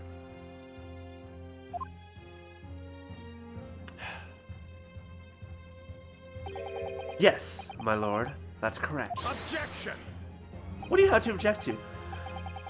Kneeling so deeply, it appears that my fledgling learned friend, It's taking in a lungful of dubious gas that's causing his judgment to be clouded. I'm sorry, the fuck you on about? I'm doing fucking great here. What? Why would Mr. Shamspear have wanted to kill these lodgers, as you say? Ah, I see. You have completely failed to provide the motive to substantiate your accusation against the man. Yes, that's right, Mr. Reaper, my liege. I have been slighted. 'Tis lies, all lies. I deny every utterance. And you'll have to forgive me, Mr. Narhoda, sir. I don't intend to admit to anything either. Screen. I'm sure you'll think I'm being very rude, but I'm not going to be sent to the gallows for the likes of this scoundrel. Objection! But you broke into the man's room. If you didn't do it to smear on poison on the pipe, what was your reason? I thought I'd have a look around, that's all. Sorry. You're right. I suspected him. So I thought perhaps I might find some evidence or something in his room. Evidence that it was him who took Duncan's life. Oh, vileness! Oh, villainy! Oh, tyranny! Oh, rotundity of woman! Wow, way to be a rude-ass bitch. But in any case, where I leave my room, I do turn the key in the lock. That whole place is falling apart. The locks on the doors are no different. Duncan showed me once how to unlock the door. Some tips and a piece of wire. Your fiancé showed you how to pick the lock? Oh awfulness! Oh artfulness! Oh tyranny! Oh profanity of woman! We will consider your trespassing on some future occasion, but for now, tell the court what you found, what evidence your search revealed. Well, I spotted the note that I sent him lying on the floor. When I picked it up, I noticed something. One of the floorboards was loose, and underneath it I discovered a secret hiding place. Eh? Yes, we also discovered that hiding place. Inside we found a newspaper cutting, a photograph, and an empty tin box. Oh, yes. The thing is, when I found it, the box wasn't empty. What? There was something in it? Yes. This rather nice key.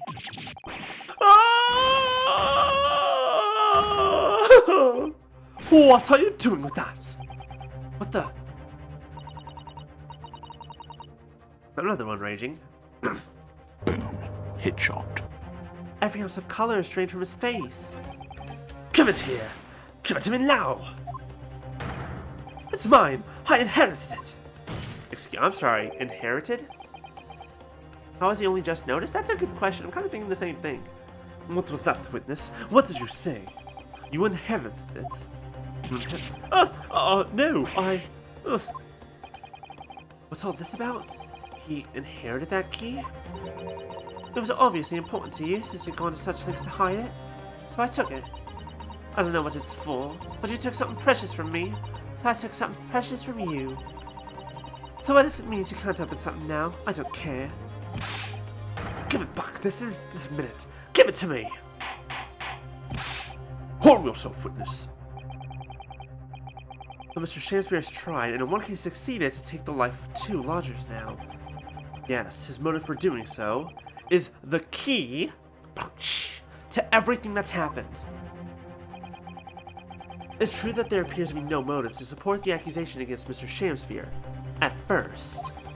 But considering everything we now know, I think there's actually something that could explain it. What? What? We need to recall every piece of evidence at our disposal. Everything we've seen and heard. Because I'm sure that I just caught a glimpse of the link that runs through all of these events. In that case, Consul, I must demand that you present evidence to the court in support of your claim. What is it that you say can explain the motivation for Mr. Shamspear's alleged crimes? Take that! That's an official police report, is it not? The Selden file. How did you get hold of that? Selden? The now sadly deceased Mr. Ross and the defendant, Mr. Natsume, have only one thing linking them. The fact that they had lodgings in the same room. Well, yes.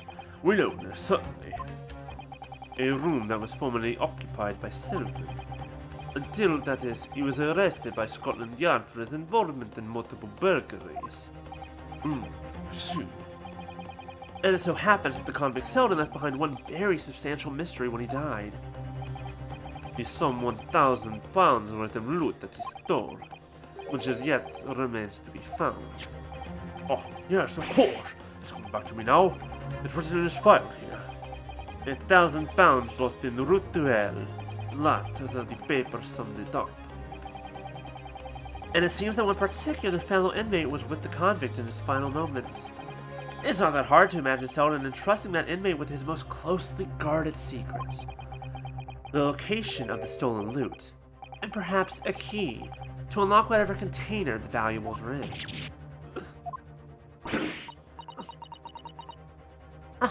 You mean this key is?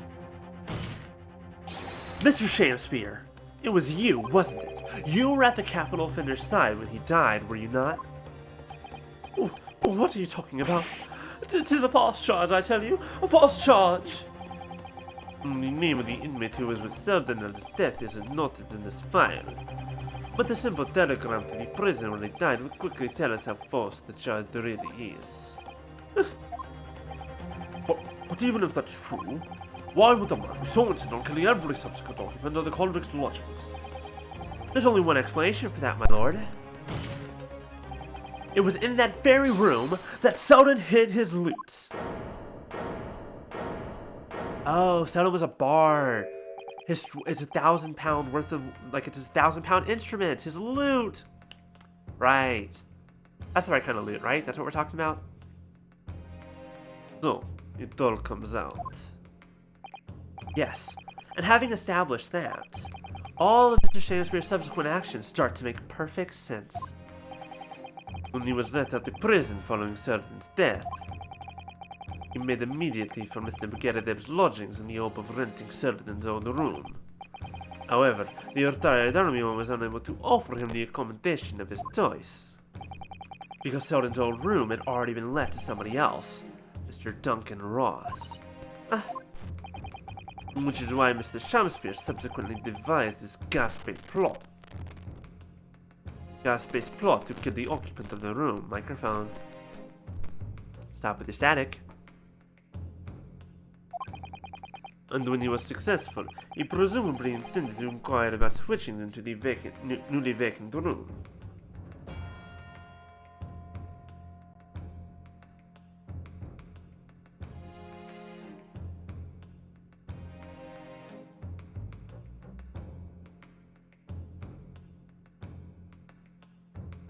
Alright, one moment. Okay. Okay. However, a certain jittery someone had beaten him to it. Seki Natsume, the defendant of this case, no less. So you decided to use the ploy with the gas again, didn't you, Mr. Shamspear? This time to oust Mr. Natsume. Hi, Arlette. Welcome, welcome. All for one simple and avarice reason. To get your hands on the £1,000 of loot left behind by the dead convict. You...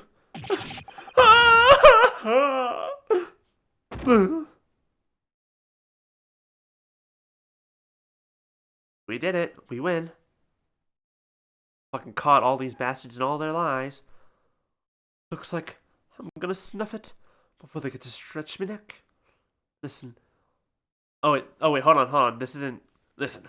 I want you to have me loot. Good job on that, by the way. Sarcasm, save self-test complete. In the room where I was lodging when they got me. Yeah. This is the key to it. Take it. Always stay one step ahead, mate. See you out, I guess. Yeah. That's his actual name? I thought that was his stage name. What the fuck? I thought that was a fake name.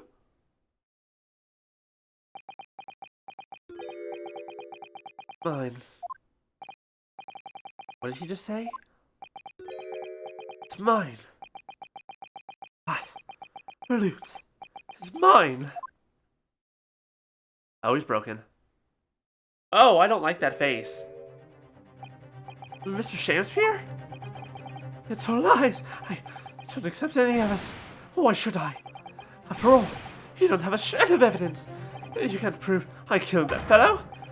Forsooth, I'm the victim here, remember? Isn't that right, ladies and gentlemen? If I don't admit to it, there's nothing you can do. You can't arrest me. For the time being, anyway. Verily, you can't arrest the victim, can you? Isn't that right, ladies and gentlemen? I'm so close. I just need a few more hours. I swore to myself that I'd get my hands on it. And I can almost taste it now. Do you really think I'd just give up? There's no question in my mind now. This man is guilty through and through. But he seems so utterly intoxicated by the idea of that loot. I'm afraid that however hard you press him, he'll never admit to what he's done, Mr. Naruhodo. Y'all got a little lightheaded doing that. I'm a little lightheaded. Oof, hold on.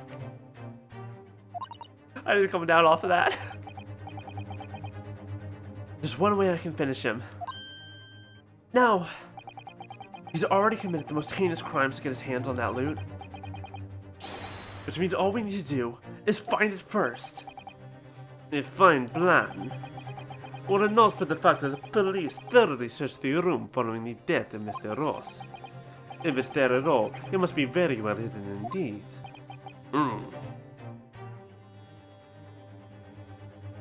LaBelle? LaBelle. Why does that name sound familiar? I'm gonna be honest, I don't think he's gonna have any descendants here soon.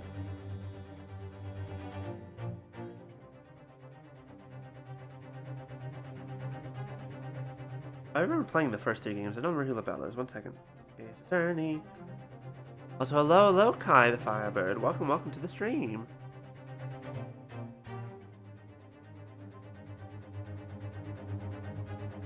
Who the hell are you?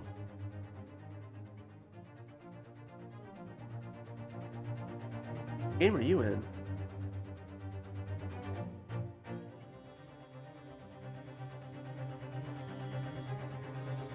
The defendant has aged, ballot his own private line of PD. I just sound familiar. Justice and blah blah. But I don't care. Oh, it's an Apollo Justice, that's why I don't know him. I have not played Apollo Justice. Without conclusive evidence, I certainly cannot rule. If only there's some way we could find the convict's loot quickly. It's the final piece in this complex puzzle. But I think we might have it in our possession already. No, this is impossible. We already have it in our possession. Or rather, I think we may have something that can help us find where that loot is hidden.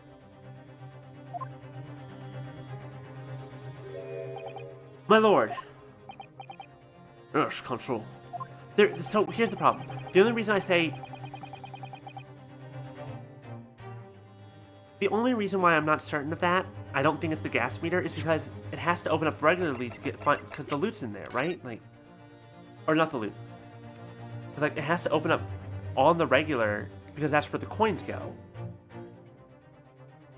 The coins that the gas meter... The meter man pulls out every time they go, you know, to the houses. The skin prints, that is possible, that might be it.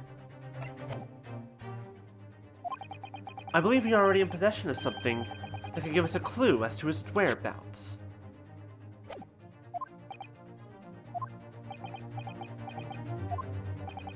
It's our last chance, so it has to be worth a gamble. Besides, we've used the same technique once already, and it definitely paid off then. Yep, you're right, Quizmaster, it's the skin prints. Very well then, Consul. Let the court hear your idea. What do you propose we can use in order to locate the hiding place of the deceased convict's home? I think that means we just present this. Take that! If I'm not mistaken, those are Mr. Shamspear's handprints on the wall of his lodgings. That's right, my lord. Exposed as a result of the defense's independent investigation of the scene. Based on a wonderful new discovery in the field of forensic science by the great detective Mr. Sholmes. The assistant lawyer badge, you get to be the assistant to the assistant to the assistant. Or just the assistant to the assistant. You can be Susato's assistant. The great detective? Is that some kind of a joke? Oh, you're not insane anymore. That was fun to do. I want to go back to that. Do you really think I'm going to be daunted by a man with such a ridiculous title? I should think the great bard ought to recognize such a title when he hears one. Oh. I think the great bard ought to recognize such a title when he hears one, Mr. Shamspear. Perhaps we should compete for the honor of most ridiculous title. Ah! 'Tis Herlock Sholmes himself! What are you doing here, great detective? There's such a venom to the way that I imagine Von Zyke says that.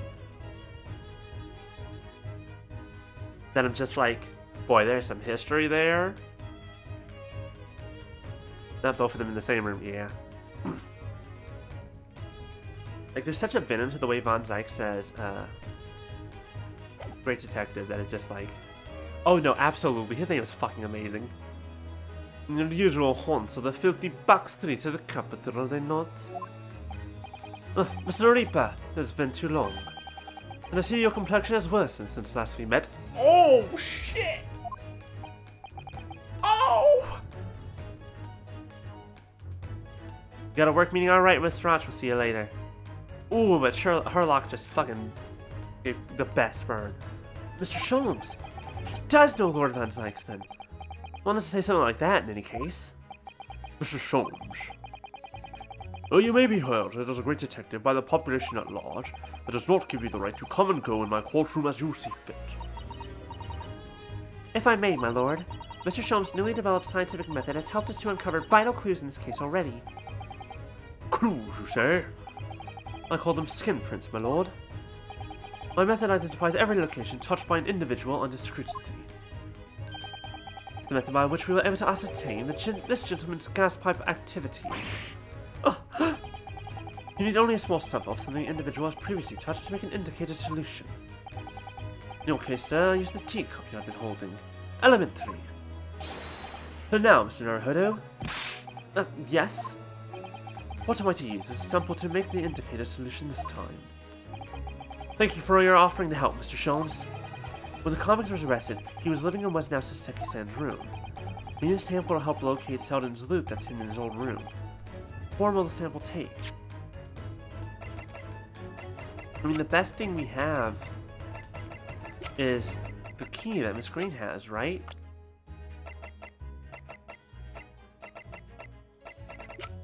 We'd have to present her. Yeah, it has to be the key. It's the only thing he would have touched. But the only problem is, it hasn't touched Zelda in like 3 months. And it's been passed around between Shamspear and now Miss Green. But still, I guess because neither of them were ever in that room, you take every indicator, and you can find it. So yeah, let's present Miss Green.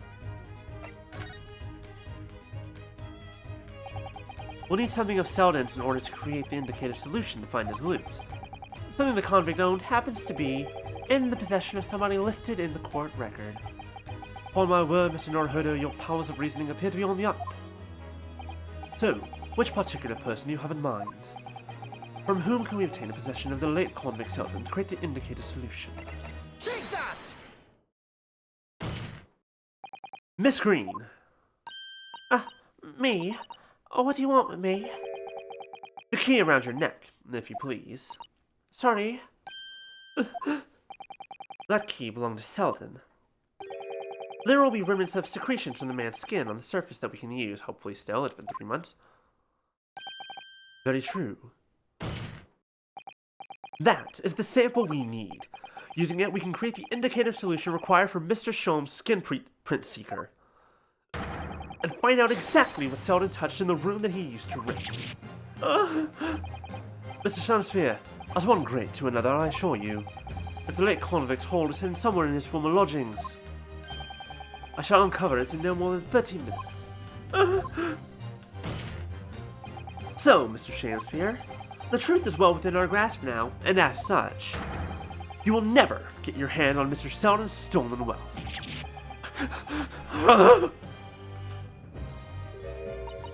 In that case, I'll gladly let Mr. Sholmes have this key. No! Give the key to me! The detective shan't have it!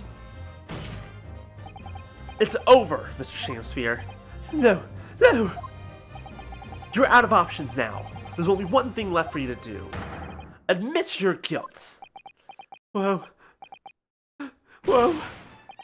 Oh, Shamspear, despair. Be thy name.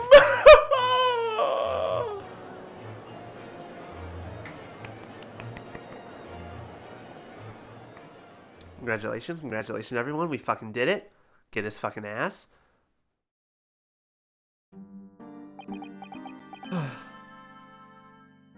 He's got who knows how many secrets hiding in that outfit of his. I never intended to kill the man. I just wanted to drive him out of the room, that's all. Didn't have time to find the convict's haul of stolen goods. Yet after he killed the young man, you still didn't move into this room. There's the landlord, of course. Pleaded with him.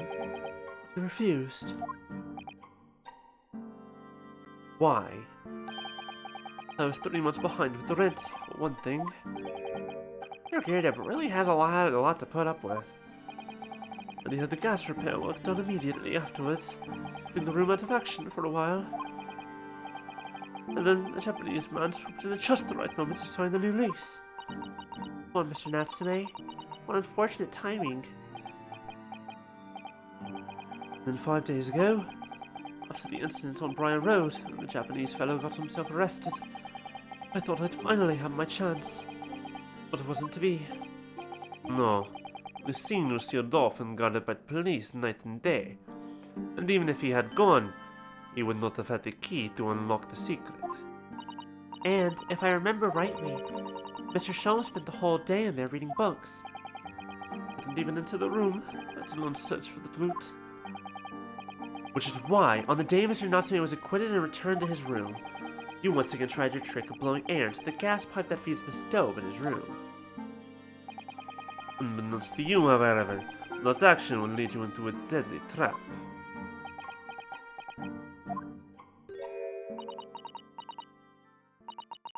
My name's Shamspear. How does it go? To be or not to be? That is the question. From Shakespeare's Hamlet, Act 3, Scene 1.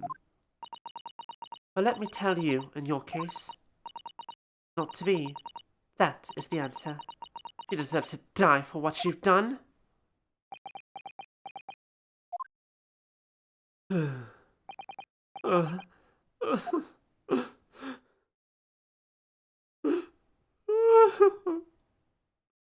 Okay, we got it. Enough of your crying. Okay, you can stop now. First, I really did think it was just a terrible accident. Never forget our conversation the night before Duncan died. The gas supply at my new lodgings are a complete disaster, you know, Olive. Gas supply?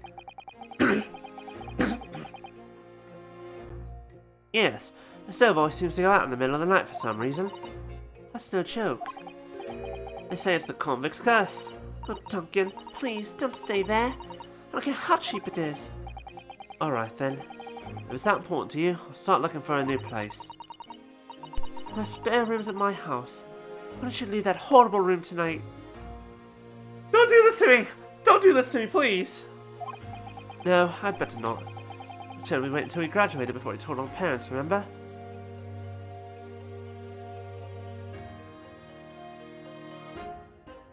Oh no! Oh no! But that was the last time we ever spoke. That very night. I fell victim to the gas. Only I'd known it was going to happen. I'd have insisted he left that horrible room that instant. Instead, all I've been left with is bitter regret. Stopped going to school. Someone kept drawing me back to the house on Briar Road. I saw a stooped, decent-looking man with a mustache coming out of the house one day when I was there. I walked up the road to the Grub's Grubbery for some food, so I followed him. Sat myself down next to him. He had some watery-looking soup, and started to pick a quarrel with the publican.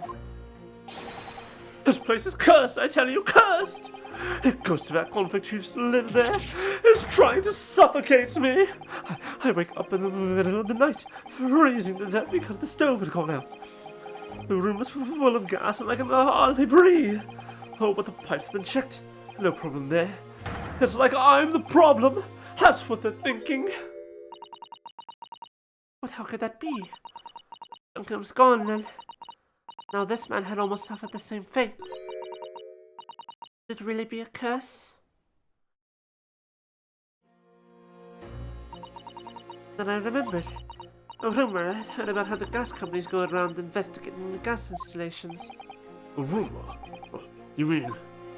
Yes, everybody's heard the stories, it seems. About how they go around checking the pipes. Now anything connected to the gas can be extinguished by blowing air into the pipework. That's when it started.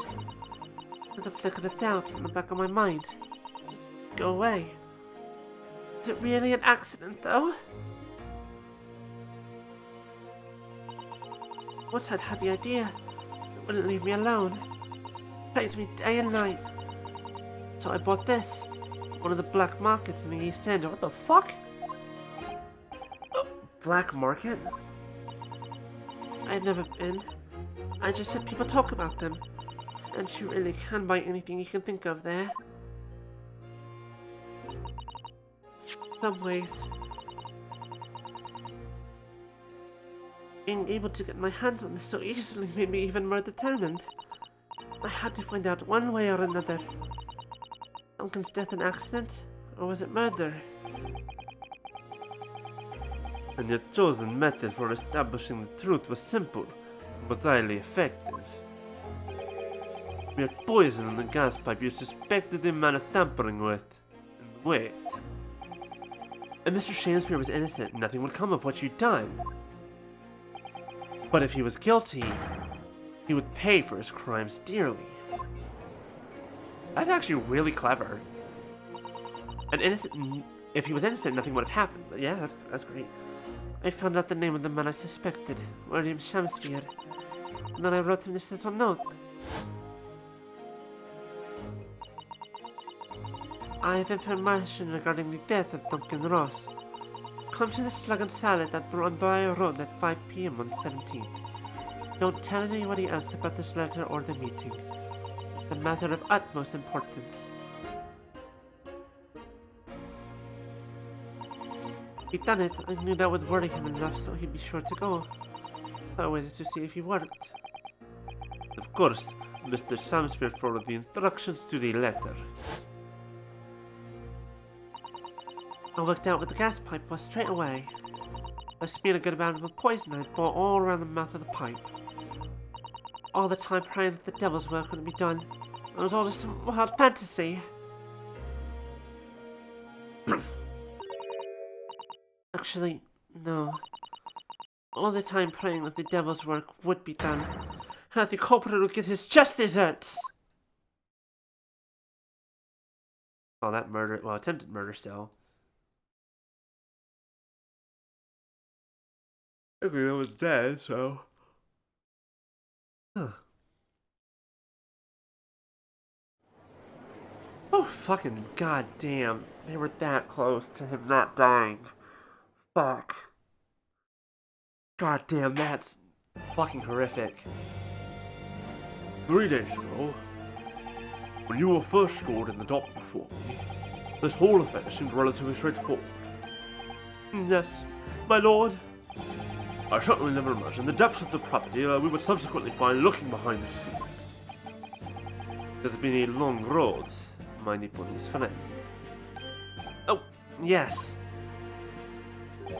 And one I certainly didn't envisage walking with you. Nevertheless, together we have reached the light at the end of the tunnel, as it were. Miss Green. Yes, my lord. You will henceforth be stripped of your freedom as punishment for the attempted murder of Mr. William Shamspear. Welcome back, Maya. You're just in time for the sentencing. Yes, I know. Was Maya here for when I've completely lost my fucking mind? Is that a thing I need to go back and clip? I will. Someone wants to go back and do it for me. And you, Mr. Shamspear, you will be tried for the Mr. Duncan Ross in cold blood, and the subsequent attempted murder of Mr. Soseki Natsume here present.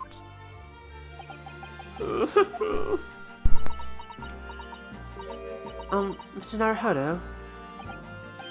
Yes? Yesterday, at the hospital, when you and your friends stopped me from ending your life by drinking what was left in the poison bottle, I wasn't myself. I can't even really remember what was going through my mind. To be, or not to be, I suppose. That's a question that's so hard to answer, it seems. Well, personally, I'm glad of your being here, Miss Green. Oh? And I'd like to believe that's a blessing Mr. Shamspear didn't die when he ingested the poison. For your sake, at the very least.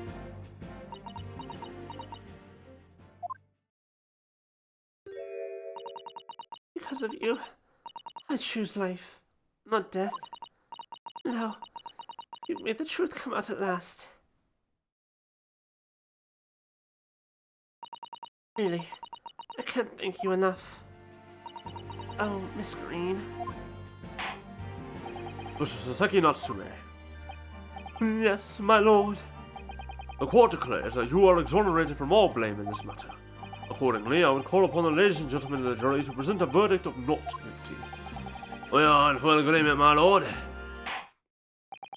In that case, I hereby declare the defendant not guilty. Woo! Yay! Confetti from the rafters! Huzzah! We did it! Congratulations, everyone. There are still 3 more trials to do, but we did it!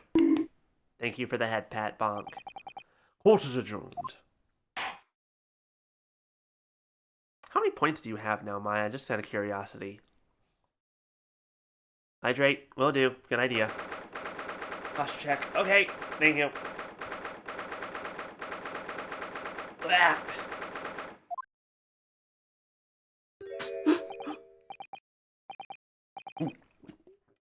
The fuck? Okay, I need to fucking make stuff for you to spend that on. Holy shit. I fucking nearly choked on my water. I mean, to be fair, I have like 50-something thousand with, but still. You have 10k? Christ, I need to... You know what? Fuck it. I'm gonna get the tit system. I don't know why I call it the tit system. It already has system in the name. It's like calling an ATM machine. What am I getting at? Tits. Yes, I need tits. That's why I take progesterone. But I also don't have anything to spend them on, so... You know, there's that too. 20,000. Wow. Hey, thank you all for, like, being here and hanging out and, like, amassing those points. What the fuck? Fucking wild.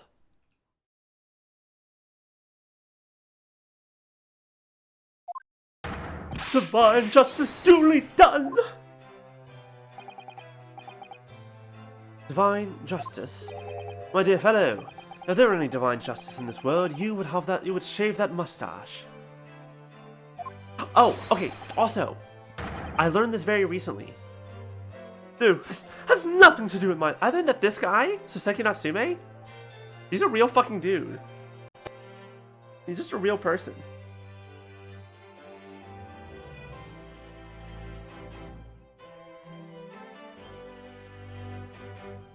Hold on.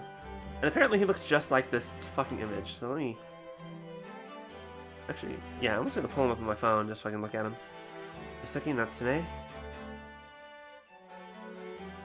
He's just trapped in the game. Did he also get arrested multiple times? I have no idea. But nope, this is definitely him. Is this straight up just him? Mustache is a little bit bigger in the game, but honestly not by much. Oh no, never mind. No, it's not. This is a different image. Oh my god, what the fuck? It even has the fucking twirl of his hair on the right side. That's amazing. Why is he in this game? He's a Japanese novelist. I am a cat. Makara, Light and Darkness. He was a scholar of British literature. Interesting. In the United Kingdom from 1901 to 1903. That also actually gives us a real fucking time frame for when this game takes place. It takes place in 1903. Let's see here. Lived in 4 different lodgings. Why do we know where he lived?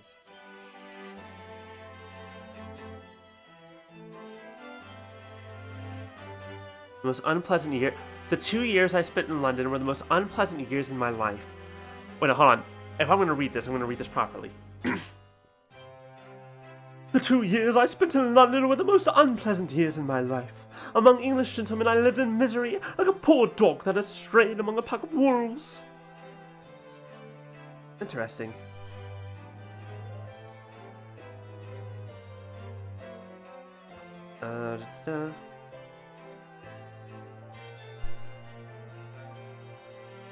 Returned to the Empire of Japan in 1903.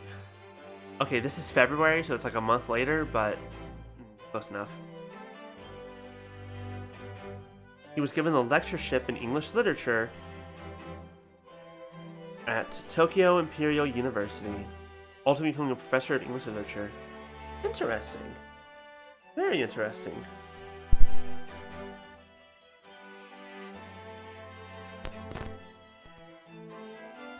Anyways, you don't like Duolingo's new look? Yeah, I saw that today.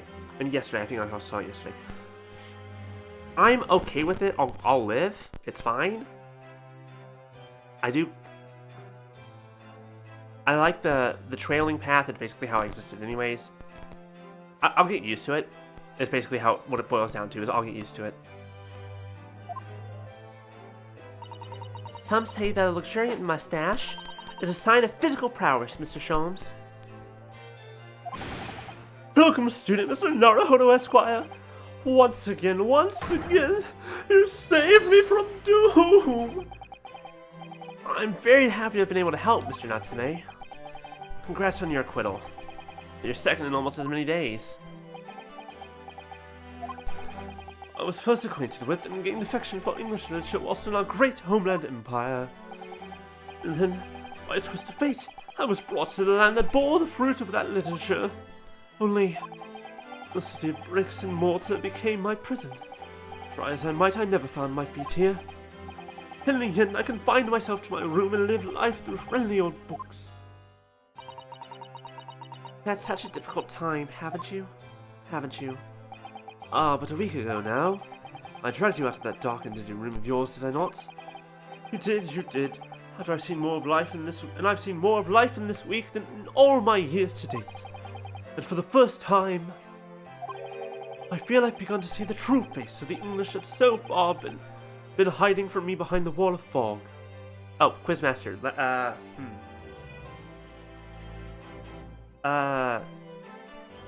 Yeah, go ahead and DM that to me, if that is what I think it is. So I can check it out. My dear fellow. The link works? Yeah, I think I just have links turned off in here, which I guess I don't necessarily need to do, because... no, here on Twitch. It's fine. I guess I just have to... I guess I just have links turned off, and... words. On Twitch, I don't remember why, I just do. Seem like a safe bet, but you know what, I'll figure it out later. Behind the scenes stuff. My dear fellow, there's nothing special about the true face of the English, as you put it. Wheresoever one goes in the world, humans are human. There are genuine few differences. Few genuine differences.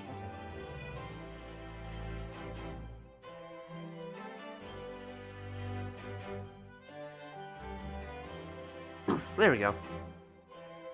If you want to put that in the Discord, you can put it in the clips and highlights. the server. Or, yeah, actually, yeah, that's probably fine. Yes, I think you're right. I finally started to see that, and I've come to understand something. I've worked out why I was attracted to English literature in the first place. It made me see, whatever our nationality, we humans all have the same hopes and fears. We're all just doing our best to live. Well said. I've come to feel the same way. I've made the decision too. I'm going to cut short my study tour here and return to Japan. What? That's when we become friends here in England. What a terrible shame. Oh, I know. That does tug at my heartstrings, it really does. Oh yeah, the path's changed so they have different units now. I'll have to check how far along I am. It does tug at my heartstrings, it really does. But I've decided I'd like to take everything I learned here in Britain and write something of my own. A novel of sorts, I suppose. Oh my, so you'll be creating your own literature, Mr. Natsume? How wonderful. Oh, well, no, I mean, I wouldn't presume to call it literature. Why not? Well, that's precisely the definition, Mr. Mustache. I suppose you're right, yes. It will, in a way, be literature. But as of now, all I know is that I'd like to try my hand at writing. I have no delusions of grandeur. I, for one, would love to read your work. Ah. Well, all things considered, it may be for the best. After all, you have once again emerged victorious. From a battle with the Reaper. Ah, that's very true.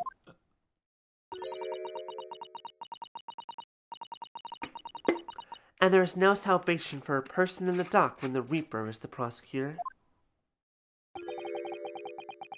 The desire to return post-haste to the perceived safety of your homeland is one I quite understand.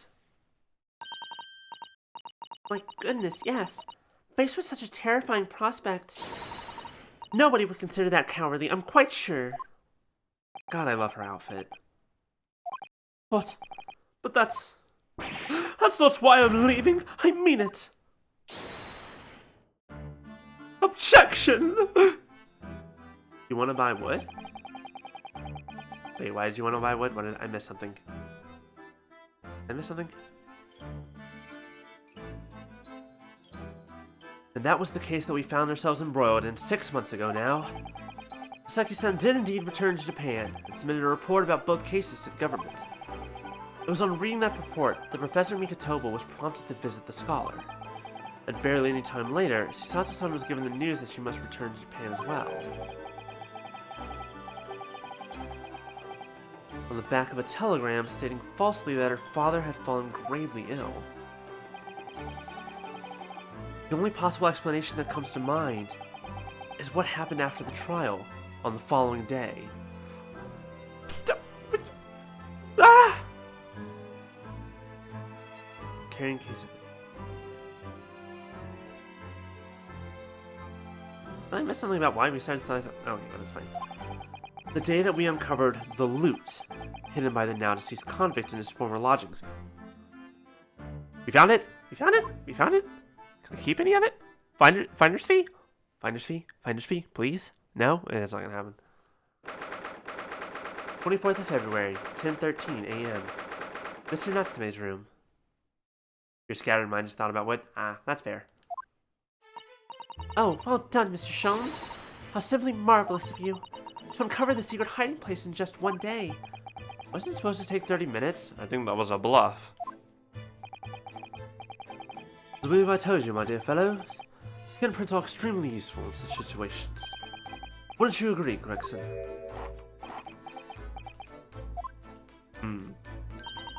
Greggson's been happily much in agreement this whole time, you know, Hurley.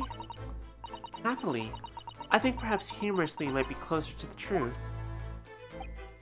So, it transpires the man fashioned a hiding place in the ceiling. And what's in it? What exactly is the loot? Let us look then, if you're ready. Let's examine the late burglar's hole. What the? What is that?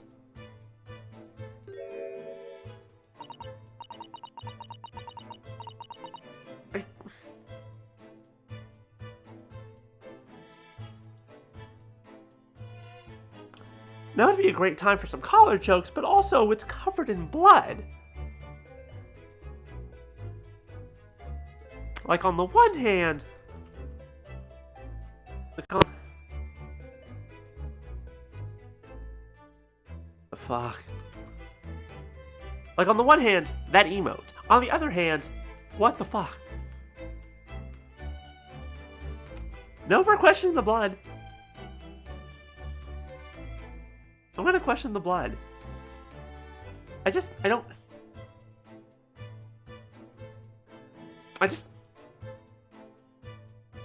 so many questions about what's happening here. Was Selden in the king? Is that what happened? Was he? I mean, no, more power to you. Trust me. Still. It looks to be some sort of neckband or collar. A collar? It's huge, though. I'm sure it's definitely not a belt. What's with the B? I'm trying to figure out if that seems familiar.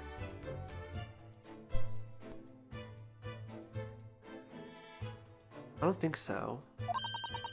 And look at all the gemstones sat in it. I can see why I was claiming with £1,000. Perhaps I could have it as a belt.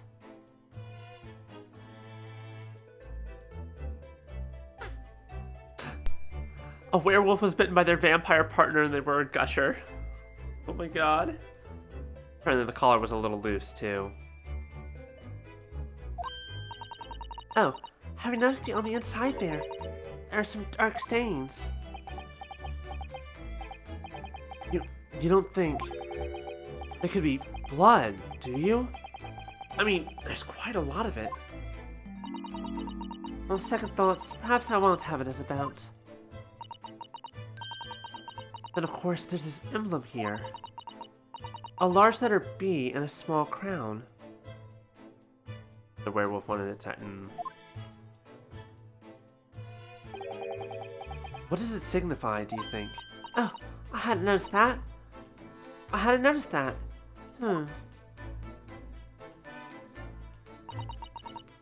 You'd as though I've seen that emblem somewhere before, you know? Where could it have been? That's enough of that, I think. What's the matter with Mr. Sholmes? All the color is drained from his face. He's as pale as Van Dyke's now. Well, Inspector, I believe you want to be taking this, aren't you? It will be valuable evidence after all. It must be kept safely under lock and key. Yes. Let's grab a handle of that, you lot, and hand it over now. They both know what the fuck this is. Baskerville?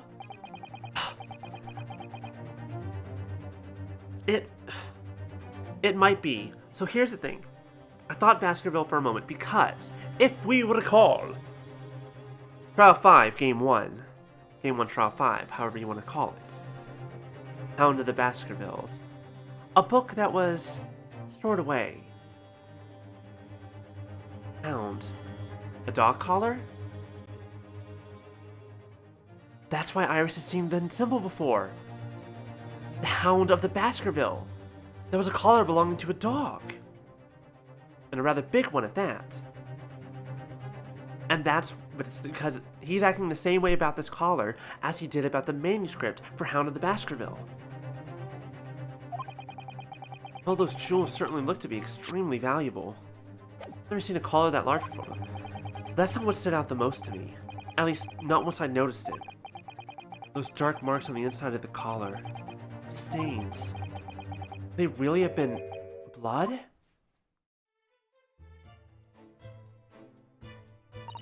Well, that was a funny case, wasn't it? But it's all buttoned up now. And you look very pleased, Iris. I am, because I was starting to wonder what I could use at the basis of this month's story in the magazine. This case will be perfect. It's been so fascinating. You're talking about the latest installment of the Adventures of Sherlock Sholmes, I presume? The Mystery of the Knife in the Mist, and the Mustached Man and the Convict's Curse, perhaps? I could make it a 2-part story. Oh, I can't wait! A word please, Iris. Yes? What is it, Hurley? I'm sorry. You can't write about this case. It's out of the question. What? Why not? It's a great case. I shall have to insist that you limit yourself to the first of your two titles. The second must never be written. Is that clear? Yes. Yes, sir. Clear. And so it was that the second of Souseki-san's cases became buried in obscurity. Now, looking back, I feel I understand. Hurley sounds like slang for someone who throws up a lot. Yeah? Yeah? Nah, that's I want to stick with that. I can see why Mr. Sholmes forbade Iris from publishing the story. It would take a little longer before I saw the link between everything that had happened and would happen. For it wasn't until 2 months after the arrival of Susato-san's letter that events began to unfurl again. With an incident that took place at the very heart of the eagerly awaited Great Exhibition of London. Right, the exhibition that again, in the first game, Trial 5, we kind of talked about this. We just had nothing came up about it. So, it's now 2 months after, then it's October now?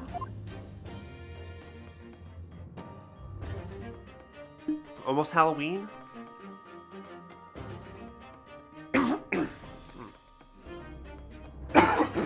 Excuse me. The Key of Knowledge. Episode 2, finally completed. Episode 3, The Departed Soul.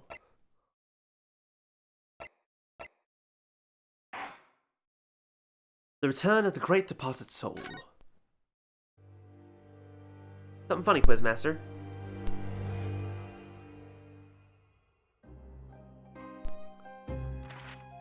The grand end of the century Great Exhibition of London. Surely there is not a soul who has failed to hear of it. Wondrous new works of culture and industry from every corner of the globe had converged on Hyde Park,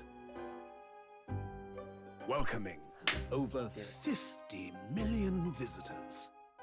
The last great hurrah of this century. Astonished and delighted people of all nations, and ended on a note of resounding success. But as regards to the terrible catastrophe that occurred during the festivities, very few are aware my friend Mr. Herlock Sholmes had a hand in unraveling the matter. For from the shadows, it was he who earnestly unearthed the facts of the case.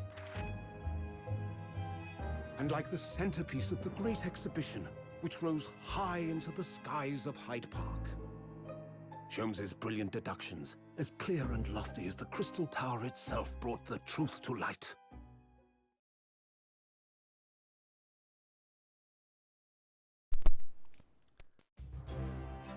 I have not played We're here Fable. at the showground of the Great Exhibition, which is absolutely packed with people. Wait, one moment. Great Exhibition of London.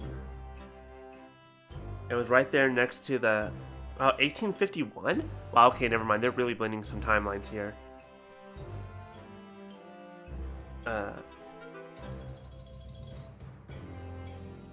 Nations. Hyde Park, London, from May 1st to October 15th, 1851. It lasted half a damn year.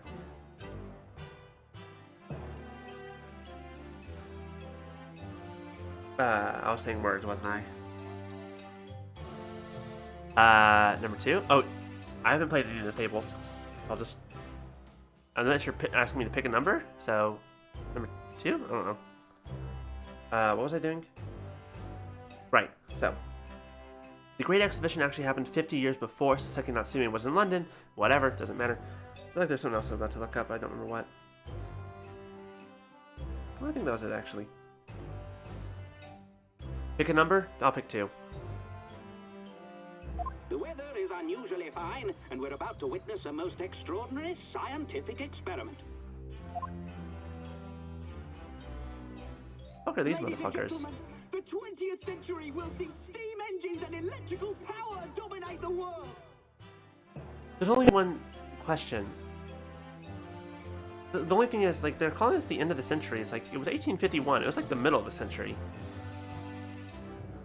Horse-drawn carts will give way to the motor car. Ships will sprout wings and take to the skies. Again, that's early 1900 stuff. That's not... A lot of weird timeline blending going on here, because I don't think any of the stuff was at the Great Exhibition of London, just based on the cursory look I just saw. And today, we showcase even more advanced technology. A glimpse into the future. So I guess this technically is supposed to take place around 1900? A world first. A demonstration of my super high voltage instantaneous kinesis machine.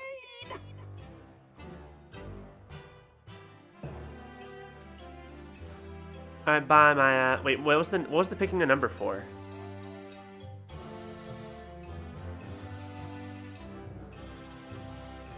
Yeah, see you later, Maya.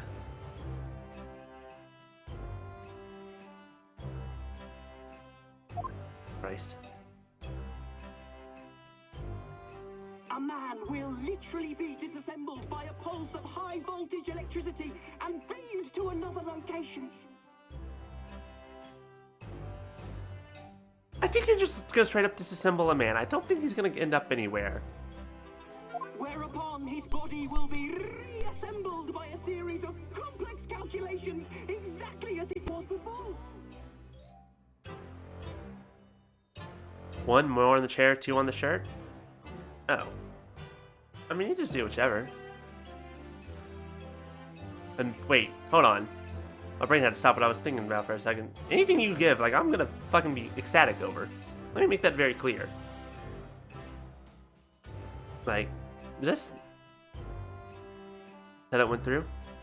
I didn't see. Well, let me go take a look. I didn't see any alert for it, but let me see. Oh, it went through. It went through. Thank you, Maya. Thank you for the shirt. Weird. Why is everything so weird all of a sudden? On Tuesday, Stream Elements was being weird. And now this is being weird. Why are you being weird? I mean, but it did work, though. Thank you very much, Maya. I appreciate it. I appreciate you. Fucking don't know how else to fucking react. I'm just fucking losing my mind every time. You motherfuckers are always so generous. I'm just like, what the fuck? Why? I'm just me. Oh, this man's about to die.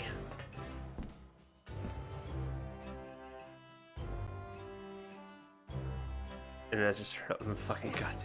Thank you, Maya. That's basically how it works. In but a few moments from now. That's a very accurate set of emotes. You give me hearts, I give you... What? Huh? Huh? Huh? These gentlemen will, in the blink of an eye, complete an incredible journey through the air. To arrive an instant later on the Crystal Tower behind you! Oh boy. If anything arrives at all, it's just gonna be a pile of goo. It'll be very unpleasant.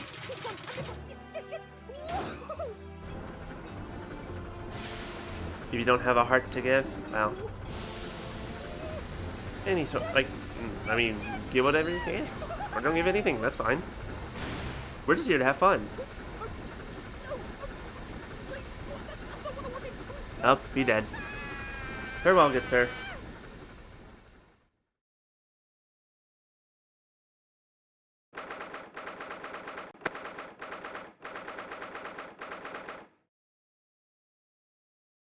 October 22nd, 9:36 a.m. Shamspear Suite.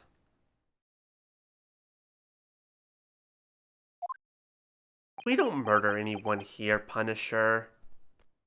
We find the murderers. Rena, are you listening? Oh, sorry, what was that, Iris? What's the matter with you? You were miles away all morning. Didn't you like what I cooked for breakfast? Don't know. It's all that stuff up there is like stuff from past cases. No, I don't know. No, that's not it at all. What were we talking about again? Nice paper! It's fun and news about the Great Exhibition again. Ah, yes, the Great Exhibition. I'd like to go sometime. You have 6 fucking months. Don't say that. No, maybe. I don't know. Yeah, no, Iris is adorable. We love this girl. She is my daughter. Or a niece, whichever one. I don't know. It doesn't matter. She's also a genius, so she has a PhD in medicine. And she's a published author. You're really not your usual self today. You seem very down. Don't you agree, Hurley?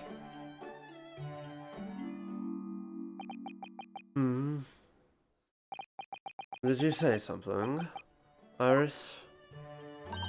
Oh gosh, you're even more down.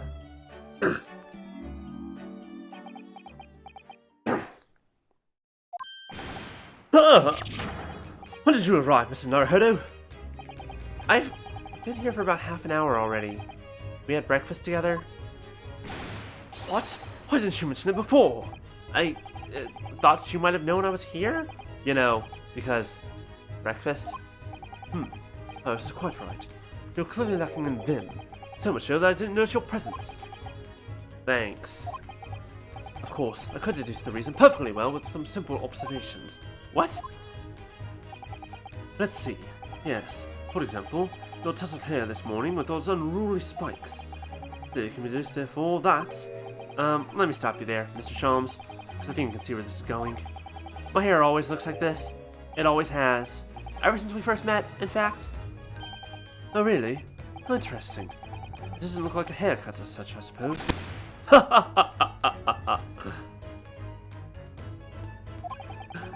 Thanks again. It crossed my mind recently that it's been 6 months now. 6 months? Since I was forbidden from working in court. So I've been wondering how much longer I'm going to be banned. Oh. Well, I would explain why you seem rather glum. Don't you agree, Ellie? Why are you so... What's wrong with you? Did you say something, Iris? Don't do it again, we're not doing this again. Ah, back to moping.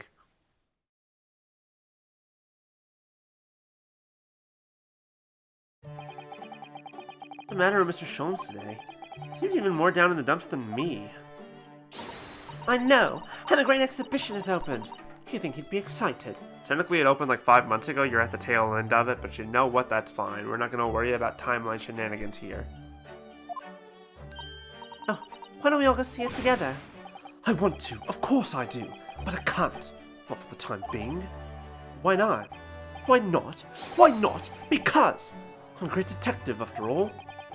So you're embroiled in some tricky case that you can't be distracted from? Is that it? I don't remember hearing that you're working on a case, Hurley. I suppose I should try to find out what's going on. Oh joy. Okay. Take a look around. Nothing particular of note. Everything seems normally and insane over here. Nothing out of place, I think. Iris' little room stuff.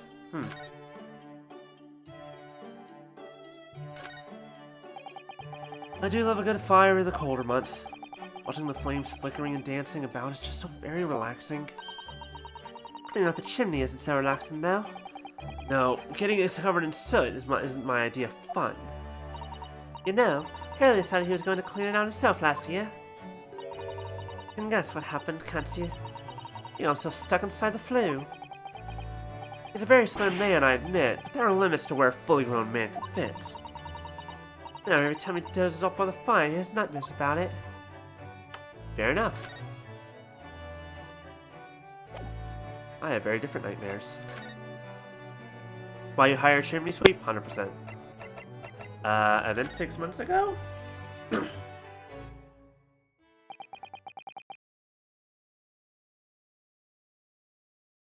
Half a year ago now, I took on the defense of a young girl in a trial heard at the Old Bailey. What at first seemed like a simple case of murder that took place at a London pawnbrokery turned out to be one part of a much more far-reaching plot that involved the British government. During the course of the trial, it was found that I made an unavoidable, yet at the same time, unforgivable mistake. Except, Lord Finn, the situation is utterly deplorable. and yet at the same time, it's your job to just use the facts provided to help your defendant, to help your client get the not guilty verdict. It's what you fucking do. You're a lawyer. Mr. Naruhodo, Yes, my lord. I will decide upon your fate following the conclusion of this trial. Of course, my lord. I still say Ryunosuke did nothing wrong. Fucking motherfuckers. And my right to represent people in court revoked. I was told I had to spend my time in research and study. So that's what I've been doing. You have, haven't you, Ryuno? Reading all those big fat tomes about British law up in your room. And those about Sham's old cases. Brewing our special blend of tea. My daily bread for me. Become something of a manservant around here. Salt on the silverware next, Master Naruhodo. Well, I think I'm going to ask the powers that be to reconsider. Specifically Lord Strongheart at the British Supreme Court on Whitehall. Lord Strongheart? Delightful Lord Chief Justice. Not my favorite fellow. He's not mine either, but he's the man. Yeah, absolutely. He's the only one who can grant permission for me to start working in the courts again. I came to Britain to become the best lawyer I could. I can't do that just sitting around here. The whole of London has been swept up in this great exhibition, hasn't it? The most advanced science, the most modern technology, the finest work of arts and feats of engineering. The next 6 months, our capital will be showcasing these things, and the world will be watching. Was there multiple great exhibitions? Because they're talking about the next 6 months now, so...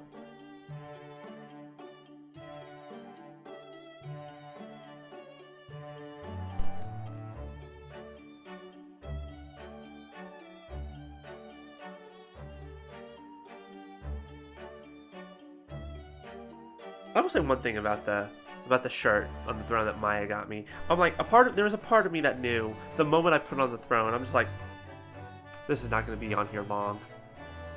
Knowing y'all motherfuckers. And motherfuckers affectionate. Let me put it that way real fast. I'm like, that's not going to last. What was I looking up? Right. Great Exhibition of London.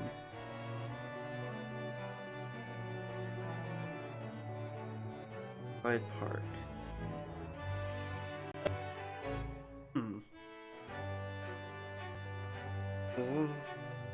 But the Great Exhibition... Thank you, Punisher. Kinda. They were all named differently. Like, there's the Great Exhibition, the Works Fair, and a few others. But all take place in different places.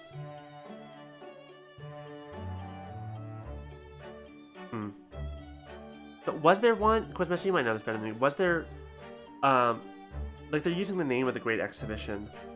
But was there another similar thing at the end of this... that was actually at the end of the century?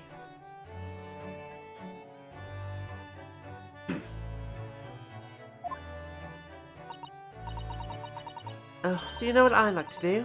I like to look down on London from one of those lovely balloons. Oh, no, well, it's too late now. Well, look down on... You mean those things fly? Yes, of course. They're the highest kind, don't even need wings to do it. All you need is hot air. But how? How does hot air have anything to do with flying? It makes no sense.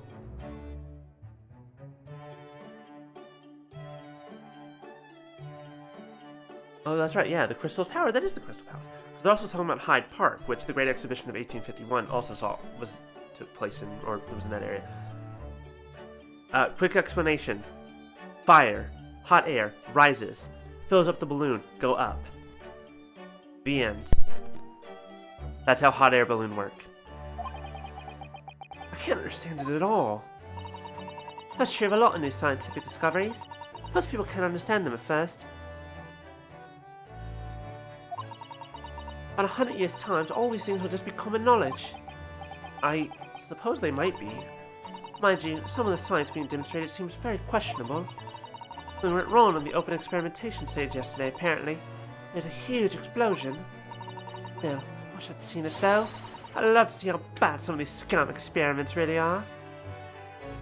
You are way too cheery about someone, well, maybe they don't know that someone died, I don't know. That's the innocent 10-year-old girl. See here, every page of this paper carries some article or other about the Great Exhibition. But the brighter things shine, the darkest that follows the Take two. But the brighter things shine, the darker the shadows that are cast behind them. Personally, I find myself drawn to the darkness, the impenetrable. That is my proper atmosphere.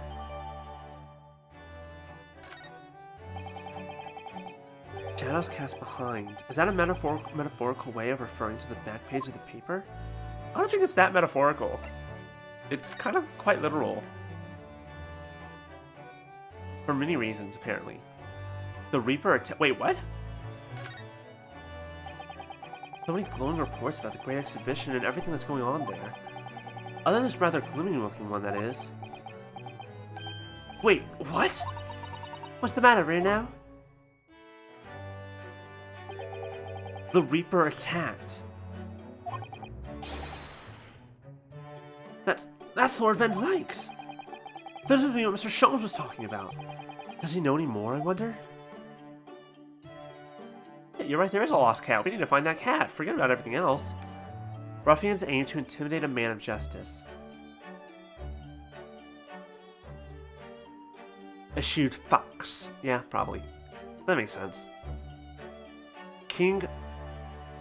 Someone please tell me that says King Charlatan the 7th. Or the 8th.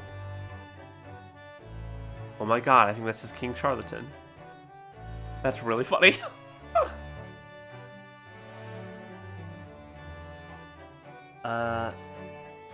Reverses ruling, award prize to... Shall I? Like, tell me I'm wrong, please. I can't zoom in, it won't let me. Ah, damn it. Oh no, it's King Christian the 8th, damn it.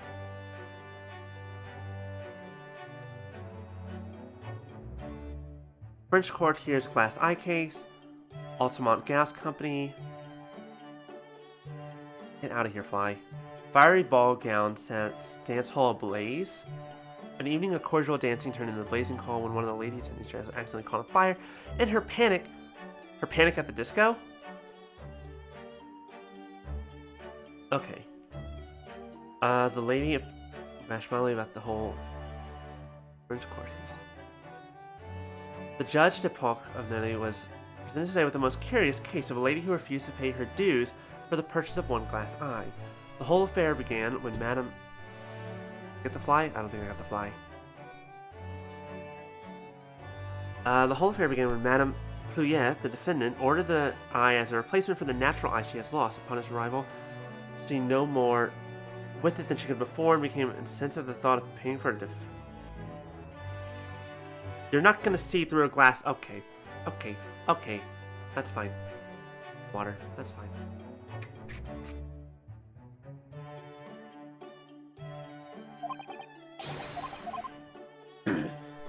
Okay. Yeah, it might be Christian instead of charlatan. It just looks very similar.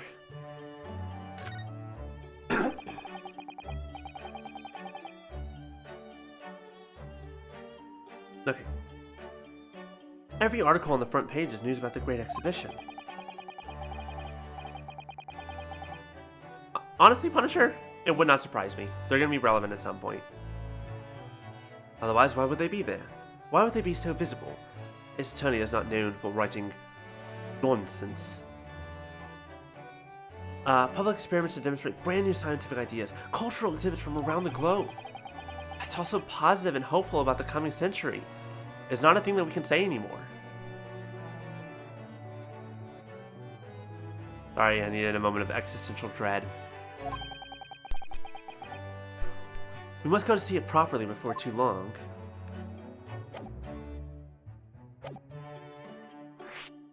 Your gloomy mood. Are you investigating a particularly tricky case at the moment, Mr. Sholmes? You could say that, I suppose. Nothing more to add? That's not like you. What sort of case is it? Shh! Quiet, Mr. Naruhodo. We must not discuss it here. You never know who might be listening. Yes, Iris and Wagahai. Acting very strangely, Hurley. What do you mean, Iris? Well, usually, the more mysterious and complicated a case is, the better Hurley's mood. Is it really a case that's bothering you? Iris, please! You mustn't exercise your astute powers of observation and deduction on me without an invitation. Remember what I always say. Put yourself in the shoes of the individual about whom you're making deductions. This student is now practicing what he preaches then, I guess. You say that, do you? You, Mr. Sholmes. Never mind. Let's have a cup of tea. I must make my way at once to the crime scene. That was a deep sigh. It says in the paper that Lord Van Zykes was attacked. That was terrible. You know the legend of the Reaper of the Bailey, of course, don't you? Only too well, in fact. Yes, Prosecutor Beric Van Zykes. Say that if the Reaper is the prosecutor in a case, there's no salvation for whoever's in the dock. Even if the defendant is found not guilty... Oh, sorry, back stretch, need. Once the Reaper has someone in his sights, one way or another, that person's time left on this earth will be short.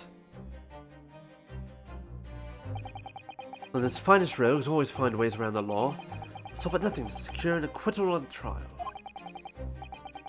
Falsifying evidence, paying sham witnesses, threatening jurors, bribing judges.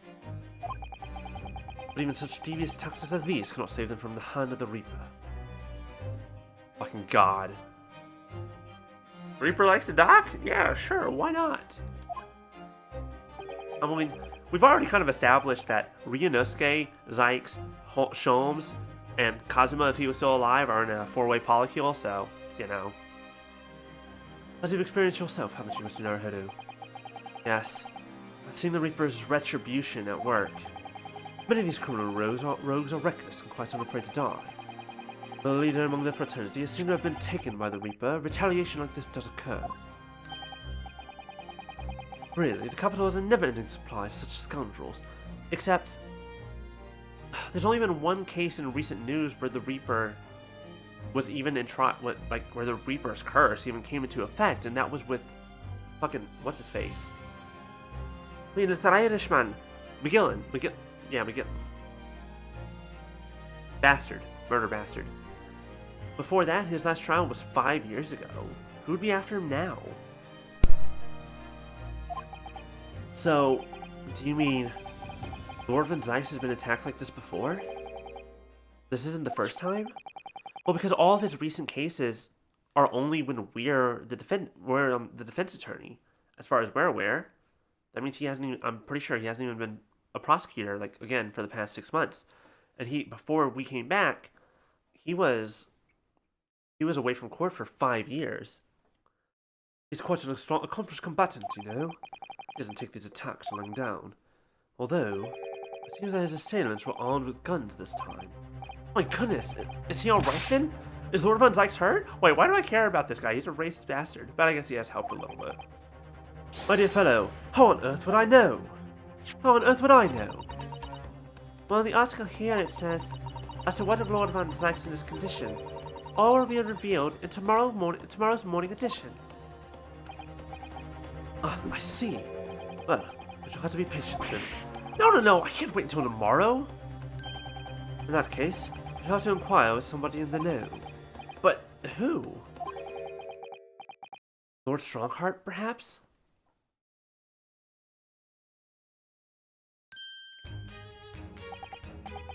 Well, I must be leaving now. Yes, understood. See you later, Mr. Sholmes. Ha! You really are a shameless liar sometimes, my dear fellow. What? You seek to put me off my guard and follow me, don't you? Well, you would be wasting your time. The thought hadn't crossed my mind. But now I'm wondering where you're going.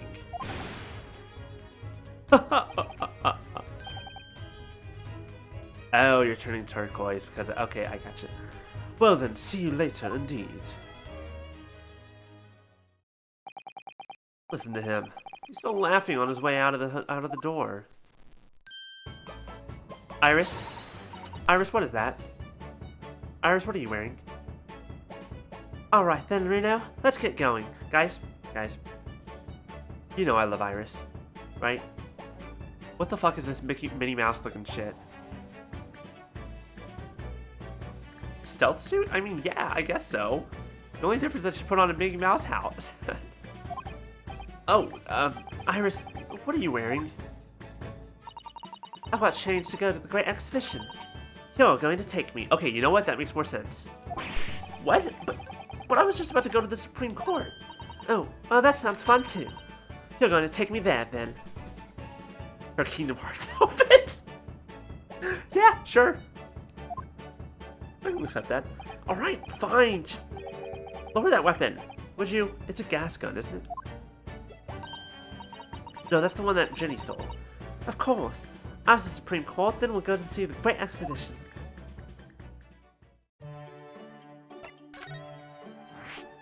A new location has been added.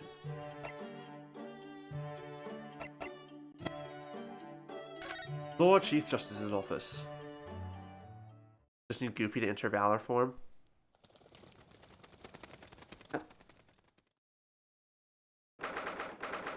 Actually, I feel like for her, Donald Duck with Wisdom form makes more sense.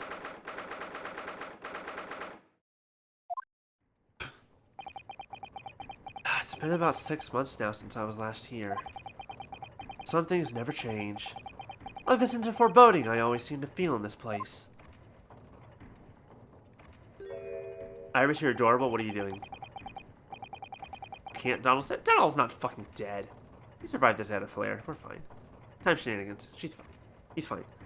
Doesn't seem to be bothering Iris at all, though. She's happily reading over there. Oh, I love this place. Always find so many interesting books here. Of course, I was forgetting that you've been here before. By the time we came here 6 months ago, Sato-san was given the news that she was to return to Japan. Ah. To be fair, even when you have him on healing, it don't work. Oh, I understand you wish to speak with me. Lord Strongheart. Oh, Lord Strongheart! I trust you've been keeping well? Let's see. Since you arrived and requested an audience, it's been 4 hours, 32 minutes, and holy shit, we've been here for 4 hours? 26 seconds. You're waiting a while. My apologies. Oh no, not at all. I like nothing more than standing around staring into space. I like nothing more than standing around staring into space. But to know. No, that doesn't appear to bother him at all. The second line man we've looked at this week. As Quizmaster, I did see you were playing, around staring, yeah. Saw you playing Ace Attorney earlier this week, and you met the other lion of a man, Will Powers. Friggin' literal giant beast. Hi, wristwatch. Welcome back. You get out of that. You can die in that cup. That cup is empty. There's nothing for you in it. Is Shamspear in the gallows? Probably. And yes, the old bag. Oh god, the fucking old bag. God, those first games were wild. I mean, all the games are wild. Male Strongheart, Lord Chief Justice of London. He's the man who allowed me to start practicing as a defense lawyer when I arrived in Britain as a student. You'd only savor the air for a moment in this grand office to understand his preeminent status.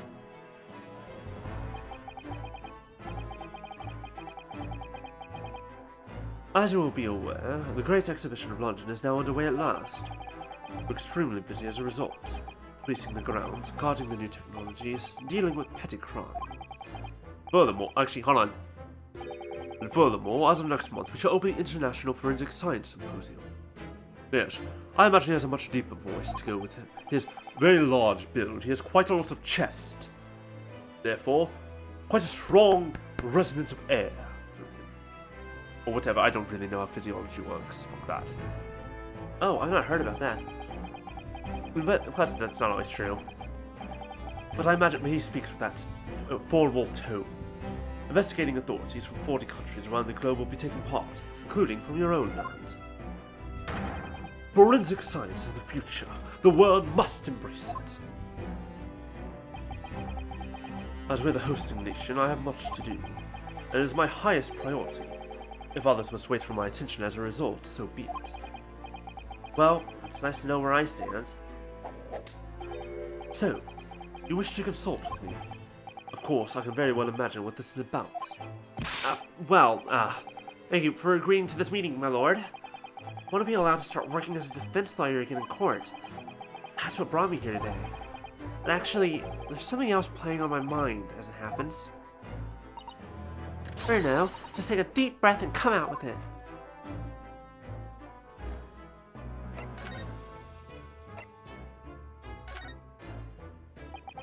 All sorts of conferences have been taking place around the world to coincide with the Great Exhibition. Next month, the largest and most important of them all will take place at last. The International Forensic Science Symposium. It does seem as though criminal investigation needs to embrace scientific methods, doesn't it? Exactly.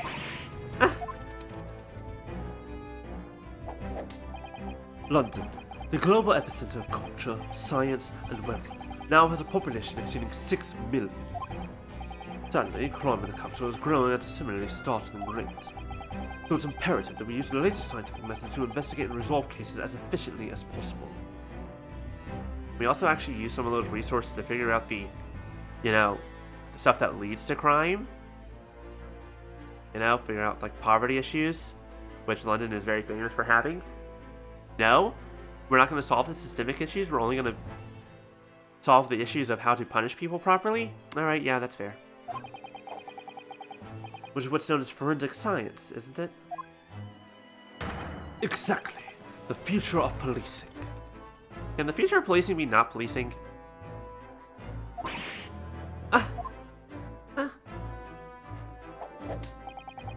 Regrettably, however, Britain is currently dragging its feet when it comes to the adoption of forensic methods.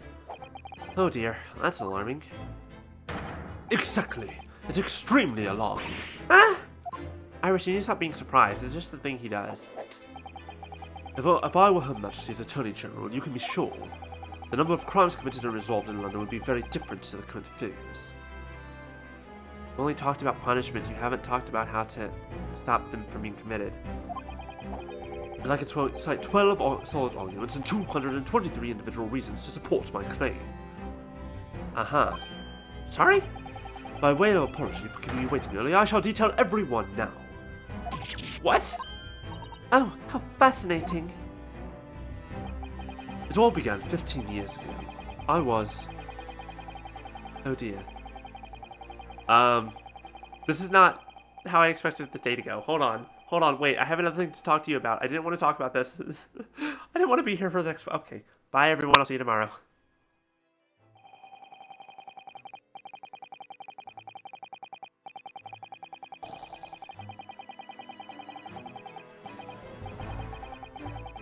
Well, that more or less sums up my feelings on the matter. What? Sorry. I wasn't asleep. Ignore the drool. I was not asleep. We're good. In the simplest terms, of course. Essentially, to formally establish a forensic investigation division within Scotland Yard. That is my mission. Oh, right, yes! That's wonderful! Exactly. Wonderful is precisely what it will be. Iris isn't paying attention at all. She's got her nose in another book now. She left me all alone. Oh, is it over? Did you learn anything useful? I actually drifted off for the most part. I'm surprisingly ardent about some forensic science. I actually came here today to ask for your permission. Go on. 6 months ago, my right to work in court as a lawyer was revoked, and I was told to spend my time studying. Obviously, I'm very sorry for what happened. The thing is, it made me understand what it really means to defend somebody under the rules of a foreign justice system. Oh, wait. That was still me. That wasn't Strongheart. And I desperately want to have another go. Please, permit me to enter the courtroom again.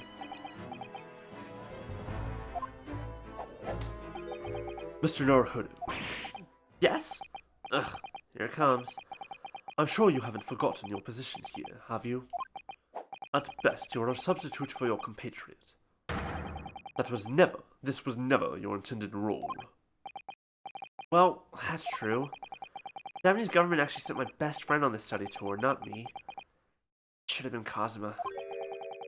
So determined to bring change to our own justice system at home. That was his calling. If that tragic accident hadn't happened, I wouldn't be here in this office now. Mr. Sogi was my best friend, you see? That's why I can't leave it unfinished. I have to fulfill his calling for him. His calling, you say? Has it never occurred to you that perhaps you know nothing of his true calling? Sorry? The mission with which that young law student was charged, what do you suppose it really was? What do you mean? Mission? He's not making any sense.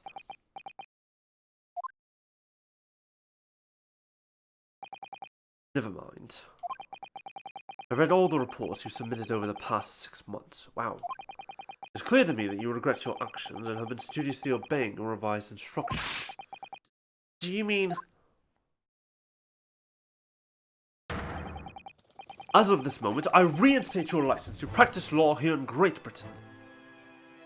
He has to fulfill his anime protagonist mission. Yeah. Well, thank you. Well, thank you so much. That's wonderful news, Reno. In fact, I believe I have the perfect case to mark your comeback. I'm curious if it... Technically, I'm not a public defender. Have we realized yet that he's working me like I'm a public defender when I'm definitely not? Curious affair. You'll consider it, I hope. Of course! Please, tell me more. You described it as a curious affair? Yes, that's right. I believe there was reports in the press. Are you aware that there was a serious accident at the Great Exhibition yesterday? Oh, no. Yes, I read about it. A professor from Germany tried to carry out a crazy experiment. Let me see. How was it described? Super high voltage instantaneous kinesis, I think. Instantaneous kinesis, I think. Instantaneous kinesis? As in moving things with a click of the fingers? That's right. It's just what my herbal blends need. A dash of devil-may-care. Whatever this serious accident was exactly, it's clearly captured Iris's imagination. It's an unfortunate business. A large explosion engulfed the public experimentation stage and a man lost his life. Certain Mr. Odi Asman, an inventor and a well-known figure in society. Odi Asman. Odi Asman. I'm trying to figure out the joke in this name. Hold on. Odiasman? Odiasman? I don't know. I don't know. Dante, Virgil. What the fuck was the kid's name? I haven't played any of the Devil May Cry games. A large explosion? Eh, a man died? Nero! Thank you, Quizmaster. The man responsible for the experiment was Professor Albert Hairbrain. Okay, that one's a pretty obvious joke. Thank you, Mr. Hairbrain. And your hairbrain schemes. Wait, motherfucker. Is it fucking with the hair, with the name? Motherfucking Albert Einstein fucking Joker. Alright. Oh, it's Johnny on the Bosch? Oh yeah, it is. But you're right, Nero. Once you said that, I remember that. Fucking now we've got Albert Einstein as our client. He was detained immediately after the incident and is due to appear in court tomorrow. On the charge of murder. But whoa. Didn't you say that this was an accident? What? Murder? If you intend to take on his defense, you should hurry to meet with him at the prison. There is very little time left for you to carry out any kind of investigation. A great exhibition. A scientific experiment gone wrong and... murder?